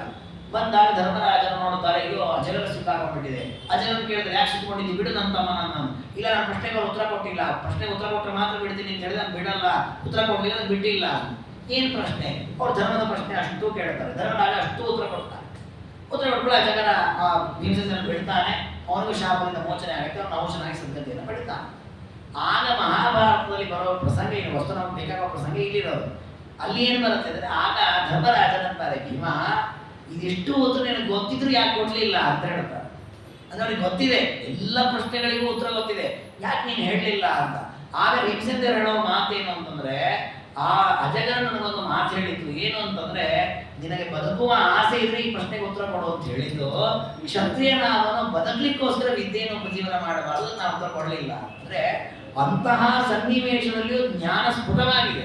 ನಾವು ಬದುಕಲಿಕ್ಕೋಸ್ಕರ ಏನ್ ಬೇಕಾದ್ರೆ ಹಾಕೊಂಡು ಹೋಗ್ಲಪ್ಪ, ನನ್ನ ನಿಯಮ ನನ್ನ ಧರ್ಮ ಎಲ್ಲ ಬಿಟ್ಟು ನಾವು ಮೇಲ್ ಬರ್ತೇವೆ. ಆದ್ರೆ ಭೀಮಸೇನ ಆ ಪ್ರಸಂಗದಲ್ಲೂ ತನ್ನ ಚೌಕಟ್ಟಿನಲ್ಲೇ ನಾನು ಇರ್ತೇನೆ. ಈ ಒಂದು ಪ್ರಜ್ಞೆ ಏನಿದೆ, ಇದು ಸುಲಭದ ಪ್ರಜ್ಞೆ ಇಲ್ಲ. ಅದಕ್ಕೆ ಆಚಾರ ಹೇಳಿದ್ರು, ಸುಮ್ಮನೆ ಭೀಮ ಅಂತ ಹೆಸರು ಬಂದದ್ದಲ್ಲ, ಧೃತಾಹ ಮಾ. ಮಾ ಅಂದ್ರೆ ವಿದ್ಯೆ, ಎಲ್ಲ ವಿದ್ಯೆಗಳನ್ನು ಕೂಡ ಚೆನ್ನಾಗಿ ಧರಿಸಿದ್ದಾರಾದ ಕಾರಣ ಮುಖ್ಯ ಪುರಾಣ ದೇವರ 2ನೇ ಅವತಾರವನ್ನ ಭೀಮ ಅಂತ ಕರೆದರು. ಇನ್ನದಕ್ಕೆ ಸೇನಾ ಅಂತ ಕರೀತಾರೆ. ಭೀಮಸೇನ. ಸೇನಾ ಅಂದ್ರೆ ನಾವು ಸೇನೆ ಕೂಡ ಕ್ಷತ್ರಿಯರು ಒಂದಿಷ್ಟು ಕಾಲಾಳುಗಳು ಸೈನ್ಯ ತಗೊಂಡು ಯುದ್ಧ ಮಾಡೋದು ಇದೇ ಸೇನೆ ಅಂತ ನಾನು ಅನ್ಕೊಂಡಿದ್ದೇವೆ. ಆಚಾರ್ಯರು ಹೇಳ್ತಾರೆ ಸೇನಾ ಅನ್ನುವಲ್ಲಿ ಸ ಇನ ಅಂತ ಇನ ಶಬ್ದಕ್ಕೆ ಒಡೆಯ ಅಂತ ಅರ್ಥ. ಅಂದ್ರೆ ಎಲ್ಲ ವಿದ್ಯೆ ಇದೆ, ಬಲ ಇದೆ, ಎಲ್ಲ ವಿಧವಾದ ಗುಣಗಳು ಈ ವ್ಯಕ್ತಿಯಲ್ಲಿ ಇದೆ. ಪ್ರತಿ ಕ್ಷಣ ನಾನು ದೇವರ ಜೊತೆಗಿದ್ದೀನಿ ಅನ್ನೋ ಮನವರಿಕೆಯೂ ಇದೆ. ಅಂದ್ರೆ ಎಂದೂ ಕೂಡ ನಾನು ದೊಡ್ಡವನು ನನ್ನಿಂದ ನಡೀತನೋ ಅಹಂಕಾರ ಇಲ್ಲ ಭೀಮನಿಗೆ. ಸೇನಾ ಇನನಿಂದ ಸಹಿತ ನಾನು, ಅಂದ್ರೆ ನನಗೆ ಅಂತರ್ಯಾಮಿಯಾಗಿ ದೇವರಿದ್ದಾನೆ, ಅವನು ಮಾಡಿಸ್ತಾ ಇದ್ದಾನೆ, ನಾನು ಸ್ವತಂತ್ರ ಅಲ್ಲ ಅನ್ನೋ ಶುದ್ಧ ಜ್ಞಾನ ಇದೆ. ಪ್ರತಾಮಹ ಎಲ್ಲ ವಿದ್ಯೆಯನ್ನು ಧರಿಸಿದ್ದಾರೆ, ಜೊತೆಗೆ ಇನನಿಂದ ಸಹಿತನಾಗಿದ್ದಾನೆ. ಅಂದ್ರೆ ದೇವರಿಂದ ಯಾವತ್ತು ನೋಡಿ ವಸುಧಾ ನಾವು ನೋಡ್ಲಿಕ್ಕೆ ಹೋದ್ರೆ ಅರ್ಜುನನಲ್ಲಿ ಪರಮಾತ್ಮನ ನರರೂಪದ ಆವೇಶ ಇದೆ. ಭೀಮಸೇನರಲ್ಲಿ ಯಾವ ದೇವರ ಆವೇಶವೂ ಇಲ್ಲ. ಹಾಗೆ ನೋಡಿದ್ರೆ ಅರ್ಜುನ ಸೌಭಾಗ್ಯ ದೇವರ ಸನ್ನಿಧಾನ ಜೊತೆಗಿದೆ. ಆದ್ರೆ ಭೀಮಸೇನರು ಸಹಜವಾಗಿ ದೇವರ ಯಾವಾಗಲೂ ಹೃದಯದಲ್ಲಿ ಧರಿಸಿಬಿಟ್ಟ ಆವೇಶ ಅಲ್ಲ, ನಿತ್ಯ ದೇವರೇ ಕೂತ್ಬಿಟ್ಟಿದ್ದಾನೆ ಅವ್ರ ದೇಹದಲ್ಲಿ. ಯಾಕೆ ಅಂದ್ರೆ ಅವರ ಜ್ಞಾನ ಅಷ್ಟು ಸ್ಪಷ್ಟ. ಅವ್ರಿಗೆ ಎಂದೂ ಕೂಡ ಅಹಂಕಾರ ನಾನು ಮಾಡಿದೆ ಅನ್ನೋ ಯಾವ ಕೋತಗಳು ಇಲ್ಲ. ಹಾಗೆ ಅವರಿಗೆ ಸೇನಾ ಭೀಮಸೇನ ಒಳ್ಳೆಯ ಜ್ಞಾನವನ್ನು ಚೆನ್ನಾಗಿ ಹೊತ್ತುಕೊಂಡು ದೇವರ ಜೊತೆಗೆ ನಾನಿದ್ದೇನೆ ಅನ್ನೋ ಸ್ಫುಟವಾದ ವ್ಯಕ್ತಿತ್ವ ಇರುವವರಾದ್ದರಿಂದ ಅವರಿಗೆ ಭೀಮಸೇನ ಅಂತ ನಾಮಕರಣ ಮಾಡಿದ್ದಾರೆ. ವಿಶೇಷವಾಗಿ ಪರಮಾತ್ಮನ ಭಕ್ತಿ ಇರತಕ್ಕ ವ್ಯಕ್ತಿ. ಸವಿಷ್ಣುನ ಈಶೇನ ಯುತಃ ಸದೈವ ನಾಮನಾಸೇನೋ ಭೀಮಸೇನ ಸ್ತತೋಸು. ಇದೊಂದು ಅದ್ಭುತವಾದ ಚಿಂತನೆ. ಈ ಒಂದು ಅರ್ಥಚಿಂತನೆಯನ್ನ ನಿಮಗೆಲ್ಲೂ ಕಾಣ್ಲಿಕ್ಕೆ ಸಾಧ್ಯ. ಮಧ್ವಾಚಾರ ಒಬ್ಬರೇ ಕೊಟ್ಟರು ಭೀಮಸೇನ ಶಬ್ದಕ್ಕೆ ಇಷ್ಟೊಂದು ಅಪೂರ್ವವಾದ ಅರ್ಥವನ್ನ. ಹೀಗೆ ಆ ಪಾಂಡುರಾಜ ಮತ್ತೆ ಕುಂತಿ ದೇವಿ ಆ ಹುಟ್ಟಿದ ಎರಡನೇ ಮಗುವಿಗೆ ಭೀಮಸೇನ ಅಂತ ನಾಮಕರಣ ಮಾಡಿದ್ದಾರೆ. ತಜ್ಜನ್ಮ ಮಾತ್ರೇಣ ಧರಾ ವಿದಾರಿತ ಶಾರ್ದೂಲ ಭೀತ ಜನನೀಕರಾದ್ಯದ. ಇದು ಆಗಲೇ ನಾವು ಮಹಾಭಾರತದಲ್ಲಿ ನೋಡಿದ ಕಥೆಯಂತೆ ತಾಯಿಯ ಕೈಯಿಂದ ಮಗು ಕೆಳಗೆ ಬಿದ್ದಾಗ ಭೂಮಿ 106 ಭಾಗ ಆಯಿತು. ಶತಶೃಂಗ ನಾಮ ಆ ಮುಖ್ಯ ಪ್ರಾಣದ ಭೀಮಸೇನರ ಸ್ಪರ್ಶದಿಂದ ಆ ಹೆಸರು ಸಾರ್ಥಕವಾಯಿತು ಅಂತ. ಇದರ ಜೊತೆಗೆ ಮತ್ತೊಂದು ಚಿಂತನೆಯನ್ನು ಆಚಾರ್ಯ ಹೇಳ್ತಾರೆ. ಭೀಮಸೇನ ದೇವರ ಅವತಾರ ಮಾಡಿದಾಗ ಪ್ರಸುಸ್ರು ತಸ್ಮಿನ್ ಪ್ರಜಾತೆ ರುಧಿರಂ ಪ್ರಸುಸ್ರು ಮಹಾಸುರ ವಾಹನ ಸೈನ್ಯ ಸಂಯುತ ನೃಪಾಶ್ಚ ತತ್ಪಕ್ಷಭಮ ಸಮಸ್ತ ತದಾ ಭೀತ ಅಸುರ ರಾಕ್ಷಸಾಶ್ಚ. ಭೀಮಸೇನ ದೇವರ ಅವತಾರ ಮಾಡಿದಾಗ ಅನೇಕ ದುಷ್ಟ ಪ್ರಾಣಿಗಳು ರಕ್ತವನ್ನು ವಾಂತಿ ಮಾಡ್ಕೊಂಡು, ಅನೇಕ ಕೆಟ್ಟ ವ್ಯಕ್ತಿಗಳ ಸ್ತ್ರೀಯರು ಏನು ಗರ್ಭಿಣಿಯರಾಗಿದ್ರು ಗರ್ಭಪಾತವಾಗಿ ಹೋಗಿಬಿಡ್ತಾರೆ. ಅಂದ್ರೆ ನಮ್ಮಲ್ಲಿ ಶಕುನಗಳು ಅಂತ ಇದೆ. ದೊಡ್ಡ ವ್ಯಕ್ತಿಗಳು ಭೂಮಿಯಲ್ಲಿ ಅವತಾರ ಮಾಡಿದಾಗ 2 ರೀತಿಯ ಸನ್ನಿವೇಶ ನಡೆಯುತ್ತಂತೆ. ಸಜ್ಜನರೆಲ್ಲ ಆನಂದವಾಗಿರ್ತಾರಂತೆ, ದುರ್ಜನರು ದುಃಖ ಪಡ್ತಾ ಇರ್ತಾರೆ. ಹಾಗೆ ಭೀಮಸೇನ ದೇವರ ಅವತಾರ ಮಾಡಿದಾಗ ಅದು ದುಷ್ಟರ ಸಂಹಾರಕ್ಕಾಗಿ ಬಂದ ರೂಪ. ಹಾಗೆ ಆ ಅವತಾರವಾಗ್ತಾ ಇದ್ದಂತೆ ದುಷ್ಟ ಪ್ರಾಣಿಗಳೆಲ್ಲ ನಾಶವಾಗ್ತಾ ಇದೆ, ಅವರ ಆಲೋಚನೆಗಳೆಲ್ಲ ನಾಶವಾಗ್ತಾ ಇದೆ, ಅವರ ಗರ್ಭ ನಾಶವಾಗ್ತಾ ಇದೆ. ನೃಪಾಶ ತತ್ಪಕ್ಷ ಭವ ಸಮಸ್ತ. ಇನ್ನು ಕೆಲವು ರಾಜರು ದುಷ್ಟರು ದೈತ್ಯರ ಜೊತೆಗೆ ಸಹಕಾರ ಕೊಡ್ತಿದ್ರು, ಅವರ ವಂಶ ನಾಶವಾಗ್ತಾ ಇದೆ. ಅಂದ್ರೆ ಇದು ನಮ್ಮ ಲೋಕದಲ್ಲೂ ಅನುಭವ ಬರುತ್ತೆ. ಕೆಲವು ಇದ್ದಕ್ಕಿದ್ದ ಹಾಗೆ ಗಟ್ಟಿಮುಟ್ಟಿರೋ ವ್ಯಕ್ತಿ ಹೋಗ್ಬಿಡ್ತಾನೆ, ಅವನ ವಂಶಕ್ಕೆ ಏನೋ ಕಿರಿಕಿರಿ ಆಗಿ ಮತ್ತೆ ಏನ್ರಿ ಇದ್ದಕ್ಕೆ ಎಂಥ ಅನರ್ಥ ಆಗಿಬಿಡ್ತು. ಕೆಲವೊಮ್ಮೆ ಊರಿಗೆ ಸಮಸ್ಯೆ ಬರುತ್ತೆ. ಯಾಕೆ ಹೀಗ ಆಗತ್ತೆ ಅಂದ್ರೆ ಕೆಟ್ಟ ವ್ಯಕ್ತಿಗಳು ಹುಟ್ಟಿದಾಗ ಹಾಗಾಗುತ್ತೆ. ಅದೇ ಕೆಲವು ಒಳ್ಳೆಯವರು ಹುಟ್ಟಿದಾಗ ಇದ್ದಕ್ಕಿದ್ದಂಗೆ ಇಷ್ಟು ದಿವಸ ಕಿರಿಕಿರಿ ನೋಡಿ, ವ್ಯಕ್ತಿ ಕಿರಿಕಿರಿ ತಪ್ಪೋಗಿದೆ, ಅವ್ರ ಬಾಧೆ ನಿಂತೋಗಿದೆ ನೋಡಿ, ಇನ್ನು ಕೆಲವು ಬಾಧೆ ನಿಂತೋಗಿದ್ರೆ ಸಂತೋಷ ಪಡ್ತೇವೆ. ಹಾಗೆ ಯಾಕಾಗತ್ತೆ, ಯಾರು ಒಳ್ಳೆಯವರು ಹುಟ್ಟಿರ್ತಾರೆ ಅಂತ. ಹಾಗೆ ಭೀಮಸೇನ ಹುಟ್ಟಿದಾಗ ಕೆಟ್ಟವರಿಗೆ ಅತ್ಯಂತ ಹಾನಿಯಾಯಿತು, ಸಜ್ಜನರು ಆನಂದ ಪಟ್ಟಿದ್ದಾರೆ. ಈ ರೀತಿ ಭೀಮಸೇನ ದೇವರ ಅದ್ಭುತವಾದ ಅವತಾರದ ಹಿನ್ನೆಲೆಯನ್ನು ವರ್ಣನೆ ಮಾಡುತ್ತಾರೆ. ಈ ಭೀಮಸೇನ ದೇವರ ಅವತಾರ ಮಾಡುವ ಅಪೂರ್ವವಾದ ವ್ಯಕ್ತಿತ್ವ ಇನ್ನೊಂದೇನು ಅಂದ್ರೆ, ಅವ್ರು ಯಾವತ್ತು ಅವತಾರ ಮಾಡಿದ್ರು ಅಂದ್ರೆ ಮಹಾಭಾರತ ಹೇಳುತ್ತೆ. ದುರ್ಯೋಧನ ಯಾವತ್ತು ಹುಟ್ಟಿದ್ದ ಅವನು ಭೀಮಸೇನ ದೇವರ ಅವತಾರ ಮಾಡಿದ್ರು. ಅದೇ ದುರ್ಯೋಧನ ಮೊದಲನೇ ಮಡಿಕೆ ಹೊಡ್ಕೊಂಡು ಹೊರಗೆ ಬಂದ, ಅವನು ಬಂದ ಕೂಡ ಭೀಮಸೇನ ದೇವರ ಅವತಾರ ಮಾಡಿದ. ಯಾಕೆಂದ್ರೆ ಅವನು ಸಂಹಾರ ಮಾಡಲಿಕ್ಕೆ ಇವರು ಬಂದದ್ದು. ಅದೇ ಲೋಕದಲ್ಲಿ ಯಾವತ್ತು ದುಷ್ಟ ಪ್ರಾಣಿಗಳು ಬರ್ತಾವೋ ಹಾಗೆ ಪರಮಾತ್ಮನ ಆದೇಶ ಇದೆ. ಏನಂತ, ಪರಿತ್ರಾಣಾಯ ಸಾಧೂನಾಂ ವಿನಾಶಾಯ ದುಷ್ಟುನಾ ಸಂಭವಾಮಿ ಯುಗೇ ಯದಾ ಯದಾ ಹಿ ಧರ್ಮಸ್ಯ ಗ್ಲಾನಿರ್ಭವತಿ ಭಾರತ. ಅಂದ್ರೆ ದೇವರು ತಾನೇ ಬರ್ತೇನೆ ಅಂತ ನಿಯಮ ಇಲ್ಲ. ಕೆಲವೊಮ್ಮೆ ತಾನೇ ತನ್ನ ರೂಪ ಕೃಷ್ಣಾದಿ ರೂಪದಿಂದ ಬರ್ತಾನೆ, ಕೆಲವೊಮ್ಮೆ ತನ್ನ ಭಕ್ತರ ಮೂಲಕ ಆ ಕಾರ್ಯವನ್ನು ಮಾಡಿಸ್ತಾನೆ. ಈಗ ದುಷ್ಟರ ಸಂಹಾರ ಕೃಷ್ಣನೇ ಎಷ್ಟೋ ದುಷ್ಟರನ್ನು ಸಂಹಾರ ಮಾಡಿದ್ದಾನೆ, ಇನ್ನು ಅನೇಕ ದುಷ್ಟರನ್ನ ಭೀಮಸೇನರ ಮೂಲಕ ಸಂಹಾರ ಮಾಡಿಸಿದ್ದಾನೆ. ಹಾಗಾಗಿ ದೇವರು ಆ ರೀತಿ ಪ್ರಾಣದೇವರ ಮೂಲಕ ದುಷ್ಟರ ಸಂಹಾರವನ್ನು ಸೂಚನೆ ಮಾಡುವಂತೆ ದುರ್ಯೋಧನ ಹುಟ್ಟಿದ ದಿನವೇ ಭೀಮಸೇನ ದೇವರ ಅವತಾರ ಮಾಡಿದರೆ ಅವನ ಸಂಹಾರಕ್ಕೆ ಕಾರಣರಾಗುವಂತ ಹೀಗೆ ಭೀಮಸೇನ ದೇವರ ಅವತಾರದ ವೈಭವವನ್ನು ಮಹಾಭಾರತ ವರ್ಣನೆ ಮಾಡಿದೆ. ಅದಾದ ಮೇಲೆ ಅವರು ಒಂದು 10-15 ವರ್ಷಗಳ ಕಾಲ ಕಾಡಿನಲ್ಲೇ ಇರ್ತಾರೆ. ಅಂದರೆ ಆ ಪಾಂಡಕೇಶ್ವರ ಸಮೀಪದ ಅಲ್ಲೇ ವಾಸ ಮಾಡ್ಕೊಂಡಿರ್ತಾನೆ ಪಾಂಡರಾಜ. ಮಕ್ಕಳಿಗೆ ಅಲ್ಲೇ ತಪಸ್ಸು ಮಾಡ್ತಾನೆ, ವೇದವ್ಯಾಸನಿಗೆ ಉಪದೇಶ ಕೊಡ್ತಾನೆ, ಅಲ್ಲೇ ವಿಹಾರ ಮಾಡ್ತಾ ಅಲ್ಲೇ ಇರ್ತಾರೆ. ಅಲ್ಲಿ ಆ ಪಾಂಡವರ ವಿಶೇಷವಾದ ಆಟ ಅಂದರೆ ಭೀಮಸೇನ ದೇವರ ಆಟಪಾಠಗಳು ಹೇಗಿತ್ತು, ಅಧ್ಯಯನ ಹೇಗಿತ್ತು ಅದರ ವರ್ಣನೆ ಮಾಡಿ ಮುಂದೆ ಅವರು ಹಸ್ತಿನಾವತಿ ಬಂದದನ್ನು ಹೇಳ್ತಾರೆ. ಅದನ್ನು ನಾಳೆ ತಿಳಿದುಕೊಳ್ಳೋಣ ಅಂತ ಹೇಳ್ತಾರೆ. ಇವತ್ತಿನ ಚಿಂತನೆಯನ್ನು ಗುರುಗಳ ಅಂತರ್ಯಾಮಿ ಮಧ್ವಮತಿ ಗೋಪಾಲಕೃಷ್ಣನ ಪಾದಾರವಿಂದಗಳಿಗೆ ಸಮರ್ಪಣೆ ಮಾಡೋಣ. ಎಸ್ಸರ್ವಗುಣ ಸಂಪೂರ್ಣ ಸರ್ವದೋಷ ವಿವರ್ಜಿತ ಪ್ರಿಯತಾಂ ಪ್ರೀತಯೇವಾರಂ ವಿಷ್ಣುರಮೇ ಪರಮಸ್ತು. ಶ್ರೀಕೃಷ್ಣಾರ್ಪಣಮಸ್ತು.